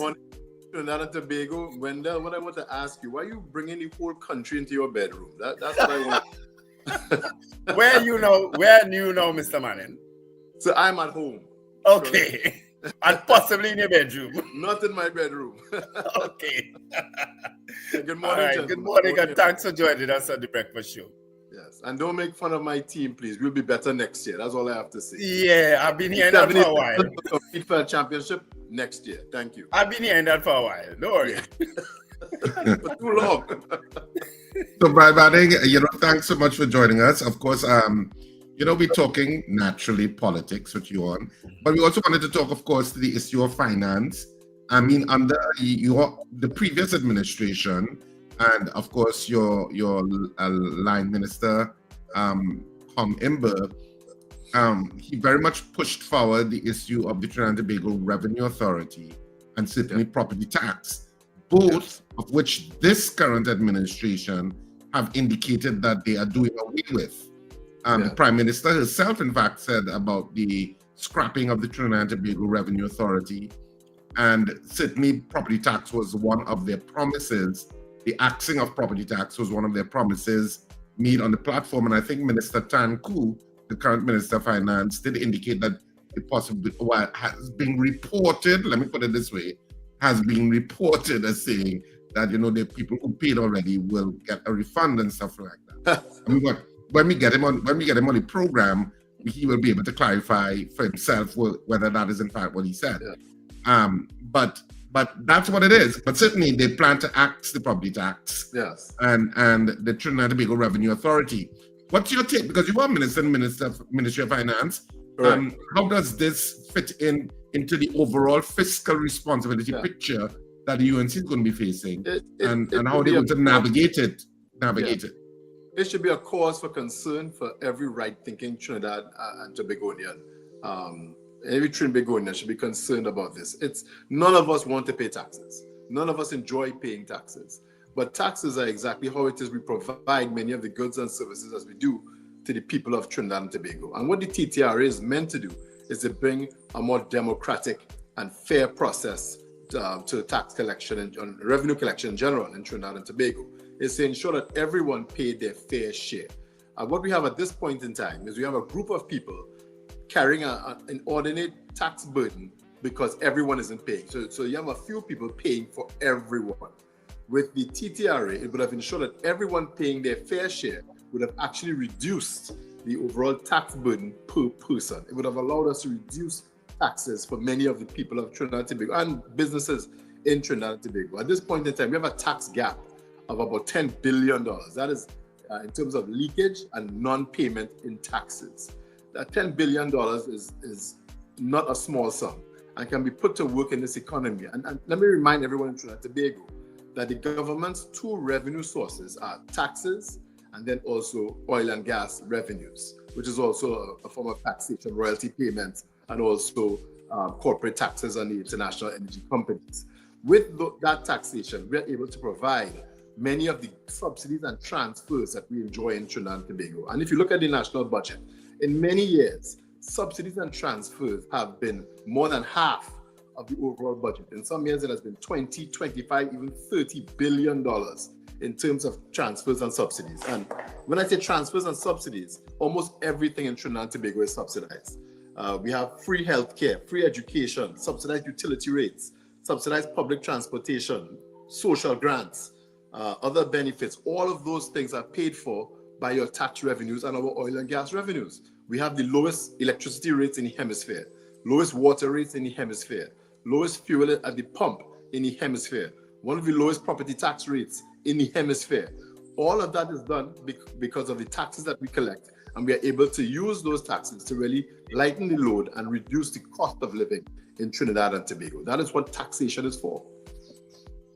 But the UNC is obviously saying, the current administration is saying that well, I'm extrapolating on what they're saying, that because they will navigate the issue by taking off property tax, because they're saying property tax is a burden on citizens, in addition to a lot of the other burdens they are facing in terms of the cost of living haven't gone up, but people's salaries haven't changed much. And they're saying it's a burden, and it's an additional burden that the state is putting on them that the state should be able to navigate without. That's why I say I'm extrapolating. Yeah. And the issue of but besides the property tax, but the Trinidad and Tobago Revenue Authority was about making the collection of tax more efficient. Yes. And so maybe they may be thinking that we can do that in the current format. I don't know. I mean, we have said from the very beginning that some of the outlandish promises made by the United National Congress in the election campaign simply cannot materialize. We keep asking, where will the revenues come from? And to date, we have not received any kind of sensible response to that question. What we have seen is an attempt to desperately reduce the revenue collection of this country, property taxes, TTRA, all of those things. And a wise person once said that economics will trump politics every time. Because you do something that's populist doesn't mean that it's something that is in the best interest of the people of Trinidad and Tobago, whether now or in the long term. What I suspect is that, unfortunately, government will decide to load up on more and more debt, or even dip heavily into the HSF, because there's no other really ready source of additional revenues for this country to operate. And that, of course, is going to have long-term consequences. It's exactly what they did in 2014 and 2015, where at that time, in the face of declining energy revenues, they foisted two of the largest budgets in the history of Trinidad and Tobago in this country. And we've been trying to dig ourselves out from that debt burden ever since. Well, the Prime Minister did say that she was going to, in terms of one of her speeches, that they were going to look at where they can get additional revenue streams in terms of the budgeting of the country. And of course, you have to look at how much, and of course, that word that we hear since we're in primary school, of diversification. Diversify. Yes. Yeah, we're going to diversify and diversification. Of course, yeah. I know the newly installed Minister of Trade, Investment and Tourism, Sajakama Miraj, did reference that in terms of him accepting the post yesterday, and that he was going to make tourism certainly one of the pillars of the economy. And so, I mean, you'll see. Well, how do you make all of those outlandish promises before you go looking to see where the revenues are coming from? You would think if you're going to make those economic promises, you would know and have a plan for exactly how you're going to increase and dramatically increase. Wouldn't they have been privy to all of the papers on the economy of Trinidad and Tobago? It's not a secret. So they're not speaking in a vacuum. Not at all. It's in Parliament every day. It's in every week. Sorry, it's public information. They have access to the same data that we all have. So to say now that you don't know the state of the economy is simply not being truthful. And it's unfortunate because they know what they promised they cannot deliver to the people of this country. I already see them setting the stage for reneging on many of those promises. You're already seeing ministers saying, well, it's $500 million debt here, and we had no money here, and we had funding here, issues here. And so they're already setting the stage to reneging on many of those economic promises. But as we all knew and we warned the population, there's no possible way they can keep or really offer to the people what it is they promised on the election. It's not well, possible. Mr. Manning, MP Manning, first let me congratulate you on maintaining that record that San Fernando East boasts of never having lost an election for the People's National Movement. Let me congratulate you first on that. Thank you so much. Right? It was a hard-fought campaign, and I'd really like to thank the people of San Fernando East for really, offering their trust once more in myself and in the People's National Movement. It's been a 4.5-year learning process as an MP for the constituency, and I commit to continuing to improve as the MP, and you're going to see an even better, more accessible MP for San Fernando East going forward. Yeah. One of the things we need to put to rest once and for all is this issue of this $2.8/3 billion that they say the former finance minister left with, right? That is missing. We need to put that to rest because the UNC used it on their campaign trail. People are still putting it in the chat. Let's put that to rest once and for all. Yes. What happened in that instance? Yeah, no funding went missing. It was simply an accounting error at the time. And I believe both the central bank and the Ministry of Finance put out a statement on it. And there was a dispute between the Minister of Finance and the Auditor General as to exactly how it is that this amount should be documented or at least presented. But the money isn't missing. It was simply how it was accounted for and how it was being presented within our statements. There's no missing money. That simply never happened. Yeah. Okay. And I want to switch, Richard could switch back to the finance, but I just want to switch to the politics of the PNM per se. The fact that the PNM lost 102,000 votes. Yes. And clearly, the supporters of the People's National Movement were disappointed, were felt disrespected in whatever way, or in terms of them not going out to vote, or in some instances maybe even switching their vote. Now and isn't that just a tag on to Wendell's point that the PNM lost 102,000 votes? Is it not also connected to the fact that the PNM instituted property tax when people were suffering, have telegraphed that they were going to raise electricity and water rates? Not at all. People were suffering. The People's National Movement never hold on, we never indicated that we were going to raise water and electricity rates. Oh, come on. Hold on. Also, we all have said that the local government system is broken. We have confessed that to the people of this country. And the property taxes were an effort to really fund local government so that they wouldn't have to go to the consolidated fund to get things done. So it would increase efficiency and it would increase funding towards local government efforts. We all accept that local government is broken. And that is what is fun. That's when I say when people don't realize what the taxes are being used for is why there's such complaint. And if we have more persons actually paying their fair share, it allows government to reduce the tax rate per person. And that was the whole point of the TTRA and the whole point of the property tax. No, I hear you on all of that. But tax all over the world. And we're implementing one of the lowest property tax rates in the entire hemisphere. I hear you on all of that. And I'm not saying that what you're it's of about 9% in this country. And I'm not saying that what you're saying is without merit, I'm just connecting it to the fact that the PNM lost 102,000 votes. And there's a reason for that. That's a third of your support base that said, to hell with you. Okay. And there has to be a reason. And some of it may be connected to the insensitivity in how the PNM may have ruled out some of those issues, including, I'm not saying I'm berating them for the SRC increases, but I'm saying that became a talking point on social media that people were suffering, people weren't moving, cost of living was up. If you go to any grocery, you must know it. And all that was happening was additional expenses were emanating. There is a balance that a government always has to weigh between what's the political outcome of what I'm doing and what makes economic sense. And there is some straddling that you have to do. And obviously the straddling did not work in the favor of the PNM in this election. Would you agree with that? And connected to Wendell's position of what he was raising. That the supporters of the party and the people of the country have spoken loud and clear. And they were saying that they weren't happy with some of the policies and some of the things that were being done by the previous government. They've made that loud and clear, and it would be in the best interest of the People's National Movement and its MPs and other officers to listen to what the people are saying. And absolutely, that is what we're doing right now. We're taking stock of ourselves. We are listening to what people are saying. At the same time, you have to also refute some of the misinformation that is in the public domain. And the UNC did a fantastic job of spreading and disseminating such misinformation. The People's National Movement, again, in government and out, has to do a better job of presenting the facts to the people of Trinidad and Tobago so that they can make an informed decision.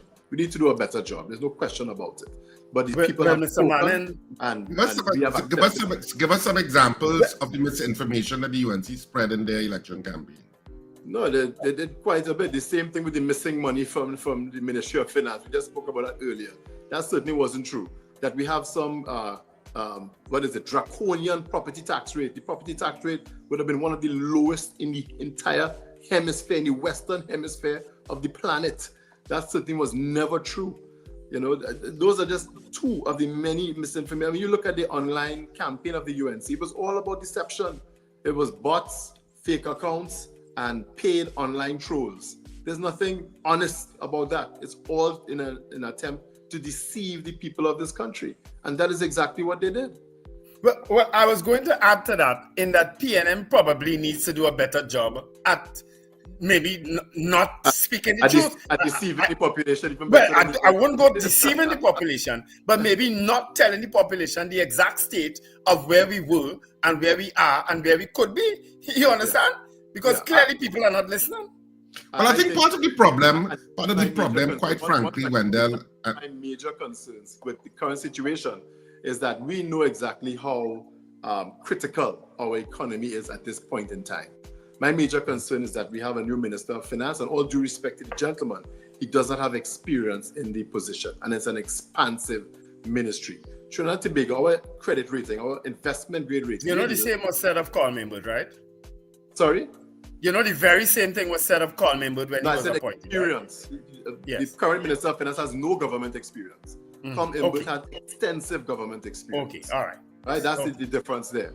And the economy is in such a critical stage at this point in time that we need, and that's why people are comfortable with Vishnu Danpal as the Minister of Finance, because of his vast experience as a public servant and also navigating governance in this country. And his but I don't know that people were comfortable, Mr. Manning. I don't think people knew him. Let me finish. I don't think people knew him. Right? So at this point in time, the economy is such a critical stage. We are one level in terms of our investment grade rating above junk or speculative status. And we work diligently at the Ministry of Finance to maintain that rating. Now, how that affects the average man in this country is that a decline in our investment grade rating would increase every single interest rate in the country. It would also increase the cost of living across the board in Trinidad and Tobago because the cost of borrowing would increase at the same time. We are at a critical juncture in our economic history. And I believe that people felt more comfortable with an experienced Minister of Finance like Vishnu Danpal. And no disrespect to the gentleman who's the Minister of Finance now, but he simply does not have the experience in the position. And it's going to be very difficult to maintain this economy on the even keel that it is right now. As challenged as it may be, our economy was stable and on a growth trajectory. And that is verified by the numbers and cannot be denied. Well, you're saying that we are a level above junk status. Right. Yeah. So there's several things to unpack here. First of all, Vishnu Danpal would be known to some sectors of the country, but the vast majority of the country have no clue who he was. So to say that they had great faith in him is but the business community is an exaggeration. They wouldn't know. They didn't know who he was. They didn't know who he was. Did not know Vishnu Danpur was. I No, promise you many that people don't know who he was. Of this country knew who the permanent secretary in the Ministry of Finance for the past 2 decades had to be. The business community felt comforted by the business community, maybe, Minister. but certainly not the average citizen. They wouldn't have known. So saying Right. that, so being presumptive and saying the majority of the country were comfortable, they're not. Yes, but They were just watching on. I think they were just non-committal. Community. They're the ones that are growing jobs. They're the ones that are investing in our revenue generating capacity. If the business community and the overall sentiment within the investment community of this country isn't there, you're going to see a contraction of our economy. That's why sentiment is so important. The business community and other investors in our economy have to feel comfortable that the economy is being properly managed and on a growth trajectory. I'm saying Right. that they So have the more second thing to confidence unpack in here- Danpur than in the current Minister of Finance. Right. And the second thing to unpack here is that we were just a tier above jump status, which you just said. The People's National Movement had a decade. And for that decade, by and large, the undertone coming from Prime Minister Dr. Rowley, who was in fact the Prime Minister for that decade, has been austerity. Tighten your belts, XYZ. It has generally been that. Com Ember at points tried to give a more optimistic view of the economy at points. And of course, sometimes he said out of timing things that were quoted. People didn't protest, even though we removed some of the subsidy from fuel, etc., that people felt was inappropriate how he said it and where he said it. But by and large, for that 10 years, it was austerity. What did the PNM not do in terms of managing the economy to get us off that austerity measure? Because you yourself just said we were a tier above junk status. Yes. So that means let me respond to your point. I don't think you understand exactly what austerity means. In the last 10 years, during some of the most challenging economic times in the history of this country, and during a global pandemic, we were able to maintain many of the subsidies and transfers that people enjoy in this country. We still have the lowest electricity and water rates in the hemisphere. We have one of the lowest property tax rates. Okay, we also were able to increase tax exemptions in terms of for persons earning an income below $7,500 monthly. We expanded our grant program. We were issuing grants. Now, what austerity generally means is one, a devaluation. It means a right sizing of the public service, which means firing thousands of people, and it means contracting the economy so that your expenditure meets your revenues. We have had deficit budgets since 2008 during the financial crisis, so that we were able to maintain the quality of life for the people in this country. So there were no austerity measures in the past decade. What we did do is really try to cut out some of the more non-essential expenditure and to focus on the growth of this economy while protecting some of the most vulnerable. We've given out school grants every year to people to buy books, to buy bags, to go to school. All of those things were expanded. All of the social programs were expanded. None of it was cut at all. To protect persons, we handed out HVIP units, which we were giving some of the most vulnerable people in this country for free. People were getting homes in some of the squatter communities and other communities in this country for free. We have HDC units, all of which are subsidized by the state. No one in an HDC unit is paying the full price for that unit. And if you went to the TTMF for a mortgage as a first-time homeowner, you also got a 2% mortgage, which is the lowest mortgage rate possible in the hemisphere. Why is it the lowest at 2%? Because the government is subsidizing that too. So all of those subsidies were in place and maintained to try to stabilize and to reduce and maintain the quality of life and reduce the cost of living for the people of this country over the past decades. I would say to you that there were no austerity measures in the past decade in this country under a People's National Movement government. Are you satisfied in the last 10 years that the administration did enough to diversify the economy and increase the GDP? If you take a look at it now, you will see that the non-energy sector of this country actually outstrips the energy sector of Trinidad and Tobago. So quite a bit was done through the UTC, through the They grew Ministry by of 1% in 2024. Yes. and other institutions to really assist small and medium SME. You're not answering my question. You know, I'm asking, are you satisfied that in the 10 years that the PNM were in power, that they did enough to grow the GDP and diversify the economy? You're giving me talking points. I'm asking your opinion. I said we did a lot, but of course, there's always an opportunity to do even more. And at this point in time, the non-energy sector outstrips the energy sector, and that is due to the resilience of the people of this country during some harsh economic times, and also many of the programs that have been implemented by the government through NEDCO, UTC, the Ministry of Finance, the Central Bank, and other financial institutions in this country. You mean the outstrip in terms of growth rate, right? In order to promote their growth. You mean that they outstrip in terms of percentile growth rate? Right now, the non-energy sector is larger than the energy sector of Trinidad and Tobago. And that is due to growth in the SME community in this country, which the government has been promoting from almost day one. Yeah. Which is true. I want to switch gears just a little bit to do some party business. Now, you would have been interviewed, I think, just after the general election, where you had pointed out that you want to go back to the delegate system of voting as opposed to the one man, one vote system. Yeah. Tell us why. What's your reasoning behind that? Yeah, it may not be obvious to all, but anybody with any kind of statistics background would understand that the delegate system, it was actually evolved out of the one man, one vote system, because the delegate system has been proven to be more democratic than one man, one vote. What one man, one vote does, it concentrates power into the areas with the highest population densities. If you look at our national system, we have 41 constituencies, right? The EBC is always changing its boundaries because it is attempting to ensure that almost every constituency in this country has between 25 to 28,000 voters. That means no matter where you are in this country, your vote will have the same weight as anyone else anywhere else. So it'll be one of, say, 25 to 28,000, whether you live in Toco, Port of Spain, Mayaro, wherever it is, you have the same weight. And because of that also, that governments are forced to really design policy and spending for across the entire country. You couldn't focus on one part of the country and neglect the rest, because that would be sure failure. In any one man, one vote system, you are rewarded only focusing on areas that have the highest population density. That's East-West Corridor, Central and South.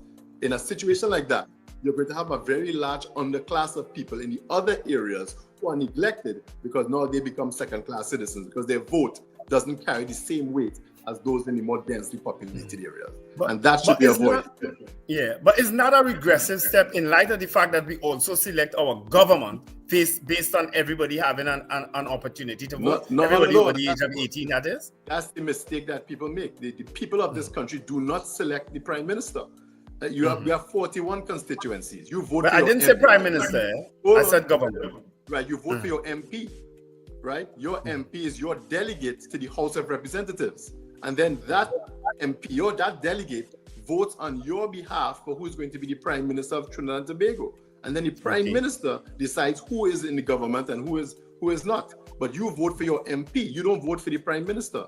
Our national system is a delegate system, and it is rightfully designed that way to ensure that the democratic process is followed. And many of the more mature democracies in the world use a delegate system because they saw the glaring flaws of the one man, one vote system. In many countries that have a one man, one vote system or proportional representation, they have descended into civil unrest because you end up having a large underclass of people who feel disenfranchised because now their vote no longer matters, because you have a large swath of people that are in charge in the more densely populated areas. And in a country with a history of racial voting like Trinidad and Tobago, that is a sure recipe for disaster. In the People's National Movement, the one man, one vote system has unfortunately undermined our party group system. And people just don't feel that there's a reason to join a party group anymore. That should not be. The party group system is exactly what gives the People's National Movement its strength, and it is what has allowed us to have our machinery in place to win elections, especially close elections. And that is why it is so important that we go back to the delegate system, which is the party group system of the party. But why hasn't this been articulated before? It has been, but it just hasn't been publicly articulated before. From day one, others and myself were saying that the one-man, one-vote system had been changed, but the party, in a democratic process, decided to do away with that. But it is after the last election, where we saw in many of the constituencies of this country a collapse of our machinery because of the lack of party groups in many constituencies. It would be in the best interest of the People's National Movement to learn from its previous mistakes and to implement a system that promotes party groups throughout the country and not one that undermines those party groups. Now, Mrs. Penelope Beckles-Robinson has been appointed opposition leader. I guess we go to a convention to select a political leader. What do you think is in store for the PNM should Mrs. Beckles-Robinson also assume the position as political leader? Yes. Well, let me say that Ms. Penelope Beckles, or Penny, has my 100% full support and the support of the people of San Fernando East. I believe that she is the person that the people of this country support at this point in time as a leader of the People's National Movement, and also the membership of the party has given her their full support. So she therefore has my full support. And I believe she comes with a lot softer tone in terms of dealing with the people of this country. And that's one thing I think the country has been crying out for. And she's also vastly experienced. And she's a person that I believe has a quiet strength that the country will come to understand within the next few months and years as she rolls out her strategy for the leadership of this party. Well, I'll let Richard answer the obvious question. When you said softer tone, I saw it. But are you criticizing Dr. Rowley? Are you criticizing Dr. Rowley in a sense? Is that what you're saying? That he was inappropriate in his tone? I didn't say inappropriate. I said softer tone. So it's obvious to all that Ms. Beckles has a softer tone than Dr. Rowley did. And I think that's what the people of this country are asking for at this point in time. And that is what the democratic process is about. The people will get what the people want. But in the internal elections of the People's National Movement, and I think they have a 6-month period in which to elect a political leader, is it that you have any aspirations for that post? And what happens if Stuart Young... Which post? For the political leader post. Okay. People have aspirations. I think anytime they get into politics, they want to reach for the highest position. So you're saying you have no aspirations at all to be Prime Minister? As I said earlier, the membership of the party and the people of this country will decide who are the leaders of the people's. I'm asking you and that is if something you have any aspirations. I'm not asking you what the people want. That I am listening to the voice of the people, for it is the voice of God. Not always. People say that, but I don't think so. But I feel God has got laryngitis sometimes. I don't think God has get involved. If you research I think he has laryngitis sometimes. If you research the law of crowds, you will see that the voice of people, especially large numbers, is the voice of God himself. Yeah, just like when they say between the thief and Jesus, they say be the thief, the voice of God, right? But anyway, well, it was the voice of the people. God works in that is what the voice of the people. Let's not go down that road. But yes, I mean, everybody has aspirations. And of course, I'm sure that Stuart Young still has aspirations to get back into the position because the baton was handed by Dr. Rowley with the unanimous consent of the parliamentarians at that point in terms of passing it to Stuart Young. So I'm sure he still has aspirations. Yeah, and that leadership role. Everyone is allowed to have aspirations, but at the end of the day, through a proper and democratic process, the membership of the party should decide who they want to lead them, just like the country is allowed to decide who they want to be the Prime Minister. And that is the way it should be, and that is the way it will be. Yeah, but you are very comfortable with Penelope Beckles-Robinson. Very much so. I believe that she has the will of the people, the support of the people of this country, and the support of the vast majority of members of the People's National Movement, and she is the rightful leader of the opposition at this point in time. Yes. If you had a chance, let's say you were the opposition leader today, and you had a chance to pick 6 senators to go into the parliament, who would you be looking at? Or what would you be looking at in terms of... There's only one opposition leader, and it is not me.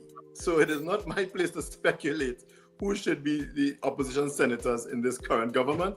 I will lead that to the duly elected opposition leader, Ms. Penelope Beckles. Thank you very much. Is it that the members of the parliamentary caucus are being caucused in terms of that selection? I have not offered any recommendations to Ms. Beckles. I believe many people have offered her recommendations in terms of those opposition senators. And in due course, I believe she will make an announcement letting us all know exactly who has been selected and what process has been used to do so. All right. Would you be willing to take some calls, Mr. Manning? Sure, no problem. All right. We could open up the lines now. 281-1315. Our guest is former minister in the Ministry of Finance, the Honorable Brian Manning, who has been returned as a member of Parliament for San Fernando East. He has been, he in a record, he's broken. He has kept that record safe in terms of San Fernando East. I know it was probably closest back in '86, but it probably never was as close this time also before. Yeah, I remind people, my father once won San Fernando East by 64 votes. Yep. And that's a situation that we wanted to avoid. We knew this election was going to be challenging, and we did, a lot of tremendous hard work by many of the members of the party in San Fernando East to ensure that our infrastructure and our machinery was up and running. My campaign also especially worked extremely hard to pull our people together. Those who may not have felt connected to the constituency or on the outskirts, we pulled those people in and we worked together to pull off this historic victory. And I'd really like to again thank the people of San Fernando East for placing their trust in me once more. I didn't understand a 600 plus victory going to a recount. I didn't understand that. All right, so callers online. So let's see if we can get them inside. Caller, good morning to you. Welcome. Good morning again, Sir Charles and Wendell and Richard. Good morning, Mr. Manning. Morning. Good morning. Thank you for all that you have explained. You were very clear on all that you had to say. And two of the things I could add to the lies that was spread on the campaign is that the gentleman they brought talking about the pension, that was a lie, and the inheritance tax, that was a second lie. The inheritance tax. Yeah. So I want to say to Richard, you're kind of beating up on Mr. Manning this morning. I'm not giving him a chance to explain properly. Anytime you're talking to the PNM people and I ask them questions, you have a problem. All right, Zina, thank you very much. You have a problem anytime. Mr. Manning is quite capable, trust me. Exactly. You got to ask questions and you just answer them. Yeah. Hello, good morning. Good morning. Morning, caller. Good morning, Mr. Manning, and good morning again to the panel. Let me just make two quick points. One, in respect to response to the economy and so on, and what the PNM has been doing. In the last 10 years, I have not heard it articulated in such detail. And I think that might have been one of the reasons why the PNM would have lost the election, because people had the same view of what the PNM was doing as the questioner when you use the term austerity measures and so on. And that has been a weakness of the PNM in terms of detailing what they were doing. With respect to party groups and the one man, one vote, I want to differ with Mr. Manning. I support the one man, one vote. And with respect to the party groups, I would like him to know that the party group system in the PNM has, I wouldn't say has diminished, but it was shrinking over 20 years ago. 30 years ago, you had 40 people in a party group, and there was a time when you couldn't even get enough people in the party group to form a quorum. Yep. To form a quorum. So as a consequence of that, the one man, one vote. If you remove the one man, one vote, you're going to effectively destroy the party, because there are people in the people who are supporters of the PNM, who love the PNM, but they're not in the party structure to be a member of a party group or the constituency and so on. I was a member of the party up to General Council, and today I'm not a active member of the party in the system. But I could vote because I'm a member of the party, but I'm not in the structure. So if you eliminate that, I think the one man, one vote should be maintained. And I don't agree with Mr. Manning that it should go back to the delegate system. That will be the demise of the PNM. Thank you. Thanks very much. That's an important point he's making there. Yeah, that's an important point he's making. Because it's not readily obvious how important or superior the delegate system is. Our problem is that we have neglected the party group system, and we need to get back there and to build our party groups. Someone who has been in 2 election campaigns so far, it is difficult to mobilize your people in every polling division if you don't have a party group of willing volunteers. With the current one-man, one-vote system, you allow people who may have contributed little or nothing to the party at all to determine who are going to be the leaders of the party. And that just doesn't work. It also allows you to only focus on certain areas of the country. The constituencies with the most registered members, of which San Fernando East is one, would have an inordinate amount of power in terms of determining the leadership of the party going forward. It should not be. To remove the party group system, the political leader at the time had to go and talk to party groups all over Trinidad and Tobago to try to sell the idea of one-man, one-vote system. And that is the way the delegate system operates, and that's the way it had to be. It meant you had to listen and go speak with PNM members across this country. With a one-man, one-vote system, you only have to go to the constituencies that have the highest number of registered voters, and that to me leads to lopsided and incorrect decision-making at the end of the day, which is not in the best interest of the party or the people of this country. Well, that will be an interesting debate. I have to. Caller, good morning to you. Good morning. Caller, good morning. Good morning, caller. Yes, I wanted to make one observation. It is interesting that Mr. Manning would criticize the experience of the, or lack thereof, of the finance minister, when it was his father who said that all you need to be a minister in government is a level head and common sense. I wanted to know what was his take on that. Okay. Yeah, well, but that was in relation to one particular minister. I remember it was Howard Chinley. Level-head and common sense, unfortunately, come with time and experience. Nobody is born with a level head and common sense. That's something that's developed over time. And trust me, being as someone who has been there, the Ministry of Finance is an expansive ministry with vast powers and responsibility. And for someone who's a first-time government minister to be placed in charge of that ministry during such a critical period in our economic history would be difficult for anyone. And I take no offense with the current Minister of Finance. I'm just saying that it would be difficult for any person in this situation to be successful.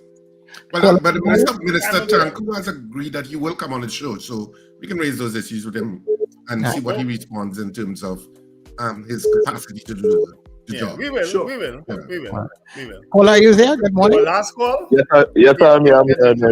Good morning, Richard, Steve, and Mr. Manning. Mr. Manning, I would like to congratulate you for winning your seat. Now, concerning this delegate system that you are speaking about, now, I have experience with this delegate system and the one-man, one-vote system as being a member of a trade union. What happens when you have this one-man, one-vote system? According to what you would have said, you see, you want to take away from the organization social loafing. It's the fact that you have to convince everybody, and everybody may not be interested as certain people. Now, with the delegate system, you just have to convince the people that in charge of these party groups and them. In a sense, sometimes you go out to a meeting and only 5 people come. One person come. And then you have to go and look for them. You have to convince them. Now, if you have the delegate system, that has been a failure. That has been the failure. We have to manage our party groups, but not do away with the system. Yes, and I agree with you. People doesn't understand social loafing. Let me say you have 10 people, you have to find these 10 people. I suppose that if you give that to one person, and you tell them, well, meet up the people on a daily basis or wherever, or tell them what this is about. It's more easier to deal with. It's challenging question. But Thanks very much, caller. As I said, hold on, and that's why it gave the PNM a competitive advantage, because no other political party wanted to go through the work that it took to build party groups. But as anyone who has fought an election at the constituency level knows that if you have a party group in every single polling division in your constituency, it gives you a decided advantage in terms of election day machinery and in terms of pulling off any of your other events going forward. In the last 4.5 years when I was in office, I used to walk every Saturday morning in different parts of the constituency, various polling divisions. And I would have the area manager for the position, my office staff, and some members of the party groups. If I want to have an event in a part of the constituency, I could call the chairman of the party group in that area and the area manager and say, look, let's organize an event. And it will get organized. Without that infrastructure and system, where you have constituencies where people who have no alignment to the party are registered as membership. You have CPEP and you have people workers registered as members, but who do not contribute to the party at all when it's time for an election and you have to go to work or it's time to pull off an event in your constituency. They are not available. They're just registered. All right, guys, we have a number of people still calling online. Do you all want to do the news and then come back and take those final callers? With Mr. Manning, yeah, we could do that. We'll do break for news, Mr. Manning, and then we'll come back and wrap up with you. All right, just hold a bit. Sure, no problem. No problem. Thank you.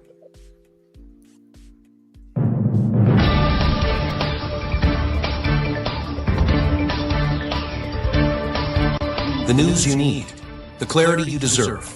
Local, regional, global. This is Net Radio News Now. This is your news update for Thursday, May 8th, 2025. I am Amanda Mitchell with New Era TT Radio and M&E TV. Satyakama Kama Maharaj, founder of Sacha Cosmetics, has officially joined the government as Minister of Trade, Investment and Tourism after being sworn in yesterday at President's House. Maharaj's appointment, delayed due to travel, completes Prime Minister Kamla Persad-Bissessar's cabinet. Also sworn in was Progressive Empowerment Party leader Philip Alexander as Minister in the Ministry of Housing, joining Housing Minister David Lee and Minister in the Ministry Anil Roberts. With the full cabinet now in place, the government is poised to move ahead with its legislative agenda. In a historic development for women in politics, St. Anne's East MP Dr. Nian Gadsby Dolly has been elected chairman of the People's National Movement, narrowly defeating Port of Spain Mayor Chinua Alain by just 2 votes, 60 to 58. The vote took place on Tuesday at Balizay House, following Stuart Young's resignation after the PNM's election defeat. Former Finance Minister Colum Imbert was named vice chairman, elected unopposed. PNM General Secretary Foster Cummings confirmed the party will hold a leadership convention within 6 months under the one-man, one-vote system. Former opposition senator and attorney Jayanti Lakshmidyal Ramdyal is being strongly considered to become President of the Senate in the new parliamentary term, according to UNC sources. If confirmed, she would join a historic leadership lineup with women now holding the roles of Prime Minister, Opposition Leader, and President of the Republic. Lakshmidyal Ramdyal, who served in the Senate from 2020 to 2025, said on Tuesday that while no official approach has been made, she remains willing to serve as the PM sees fit. Meanwhile, veteran politician Wade Mark is expected to be named Speaker of the House of Representatives, a role he previously held from 2010 to 2015. Trinidad artiste Bradley Danaram, also known as Young Saidon, has been placed on a 2-year bond to keep the peace following a controversial social media video in which he urged violence against PNM supporters ahead of the April 28th general election. Danaram, 35, had pleaded guilty last month to making statements likely to endanger public safety.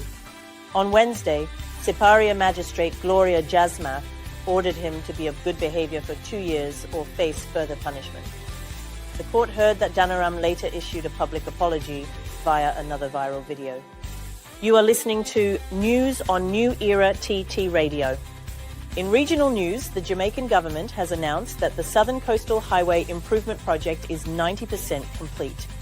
Minister without portfolio Robert Morgan revealed that work has been completed on Part A, which includes the Maypen to Williamsfield Toll Road extension. The project includes a 4-lane highway from Harbourview to Yalla's Bridge and a 2-lane highway from Yalla's to Port Antonio. Morgan also announced cabinet approval for the $81 million Port Antonio bypass to ease traffic congestion and a $2.4 billion project covering Brayton Road to Hellshire Main Road in Portmore, set to commence in June. In business news, the Central Bank of Trinidad and Tobago reports modest economic growth in its annual economic survey for 2024. Real GDP improved by 0.3% in the first 3 quarters, with the non-energy sector growing by 1.0%, despite a 1.5% decline in energy sector activity. Headline inflation slowed significantly to 0.5% from 4.6% in 2023, with food inflation decreasing to 1.5%. However, the fiscal deficit widened to $9.1 billion for the year ended September 2024, considerably higher than the initially budgeted $5.2 billion. The unemployment rate increased to 5.0% in 2024, up from 4.0% in 2023, with the labor force contracting by 7,100 persons. In international news, the first round of voting for the next pope has concluded without a selection. Black smoke billowed from the Sistine Chapel chimney at 9 p.m. Wednesday, signaling that no cardinal received the required 2/3 majority of 89 votes. The 133 cardinal electors who entered the chapel earlier that afternoon after swearing oaths of secrecy have retired to their Vatican residences for the night. Voting resumes today with up to 4 ballots scheduled. Among the potential frontrunners are Pietro Parolin, the Vatican's Secretary of State, Luis Tagle from the Philippines, Congolese Cardinal Fridolin Ambongo Besungu, and Pierbattista Pizzaballa, the Latin Patriarch of Jerusalem. That concludes your news update for today. I'm Amanda Mitchell for New Era TT Radio and M&E TV. The Breakfast Show with Wendell, Richard, and Sir Charles continues right after this short break. That was news now. Stay informed with New Era TT Radio. Net Radio.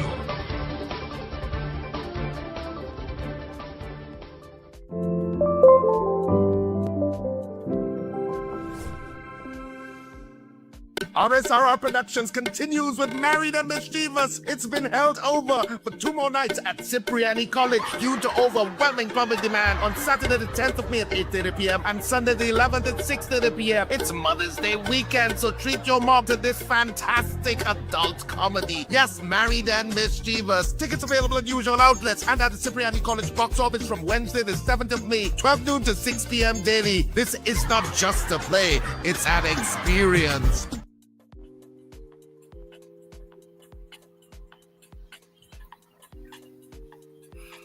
Well, I see.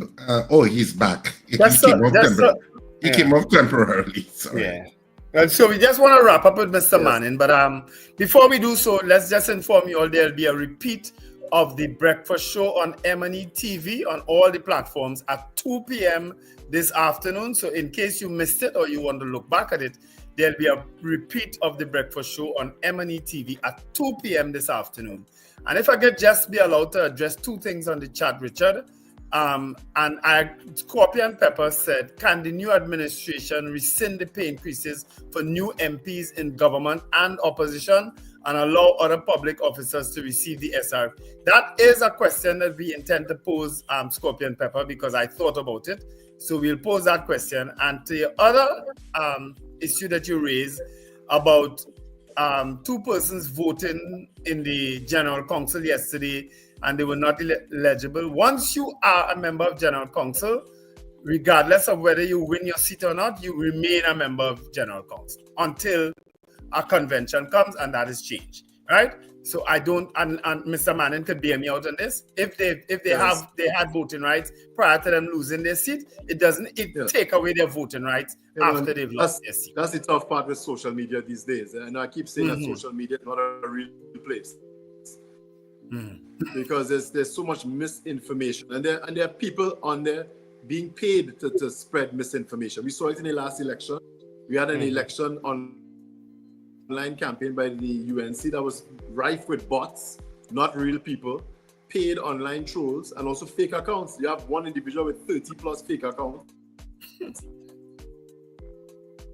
Saying the same thing over and over on various pages. So you really cannot take anything on social media with any kind of... Well, unless I post it. When I post, I'm always credible on social media.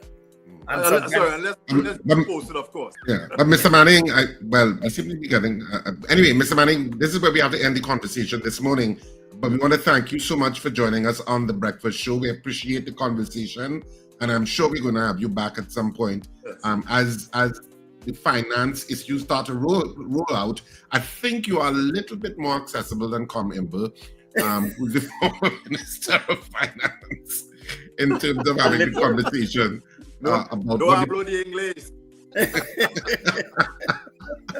I mean, we can try and see if you speak with us.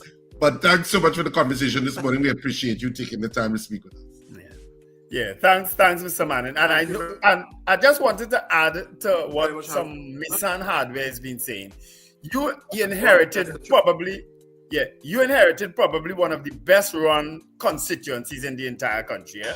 So we understand where you're coming from in terms of that delegate system, that party group system, because you inherited it. If you have competed in any election campaign, you understand the importance of having party groups. You understand the importance of having manpower in every corner of the constituency.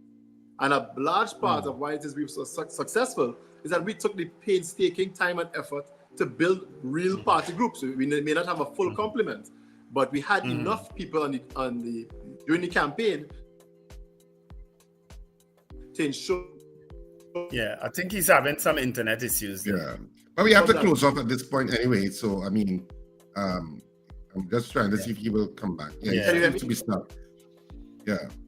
But Mr. Manning, this is where we're going to have to leave it because we have to close off at 8:15 and we're just about there. All right. So thanks for joining us this morning.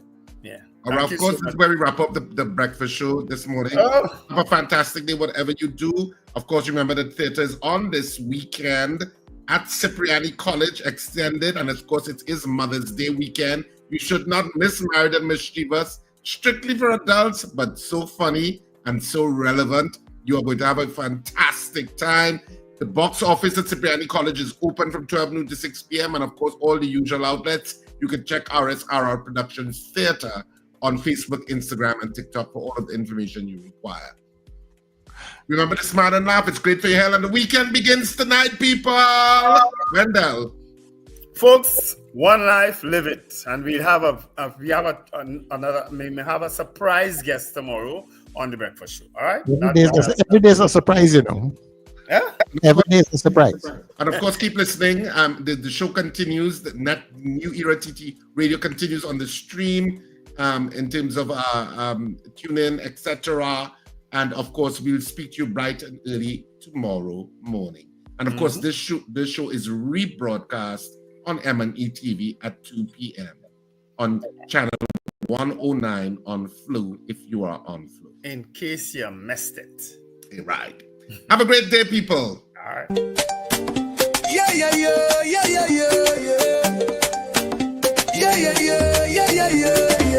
Wake up, it's a brand new dawn. The breakfast show got the vibes turned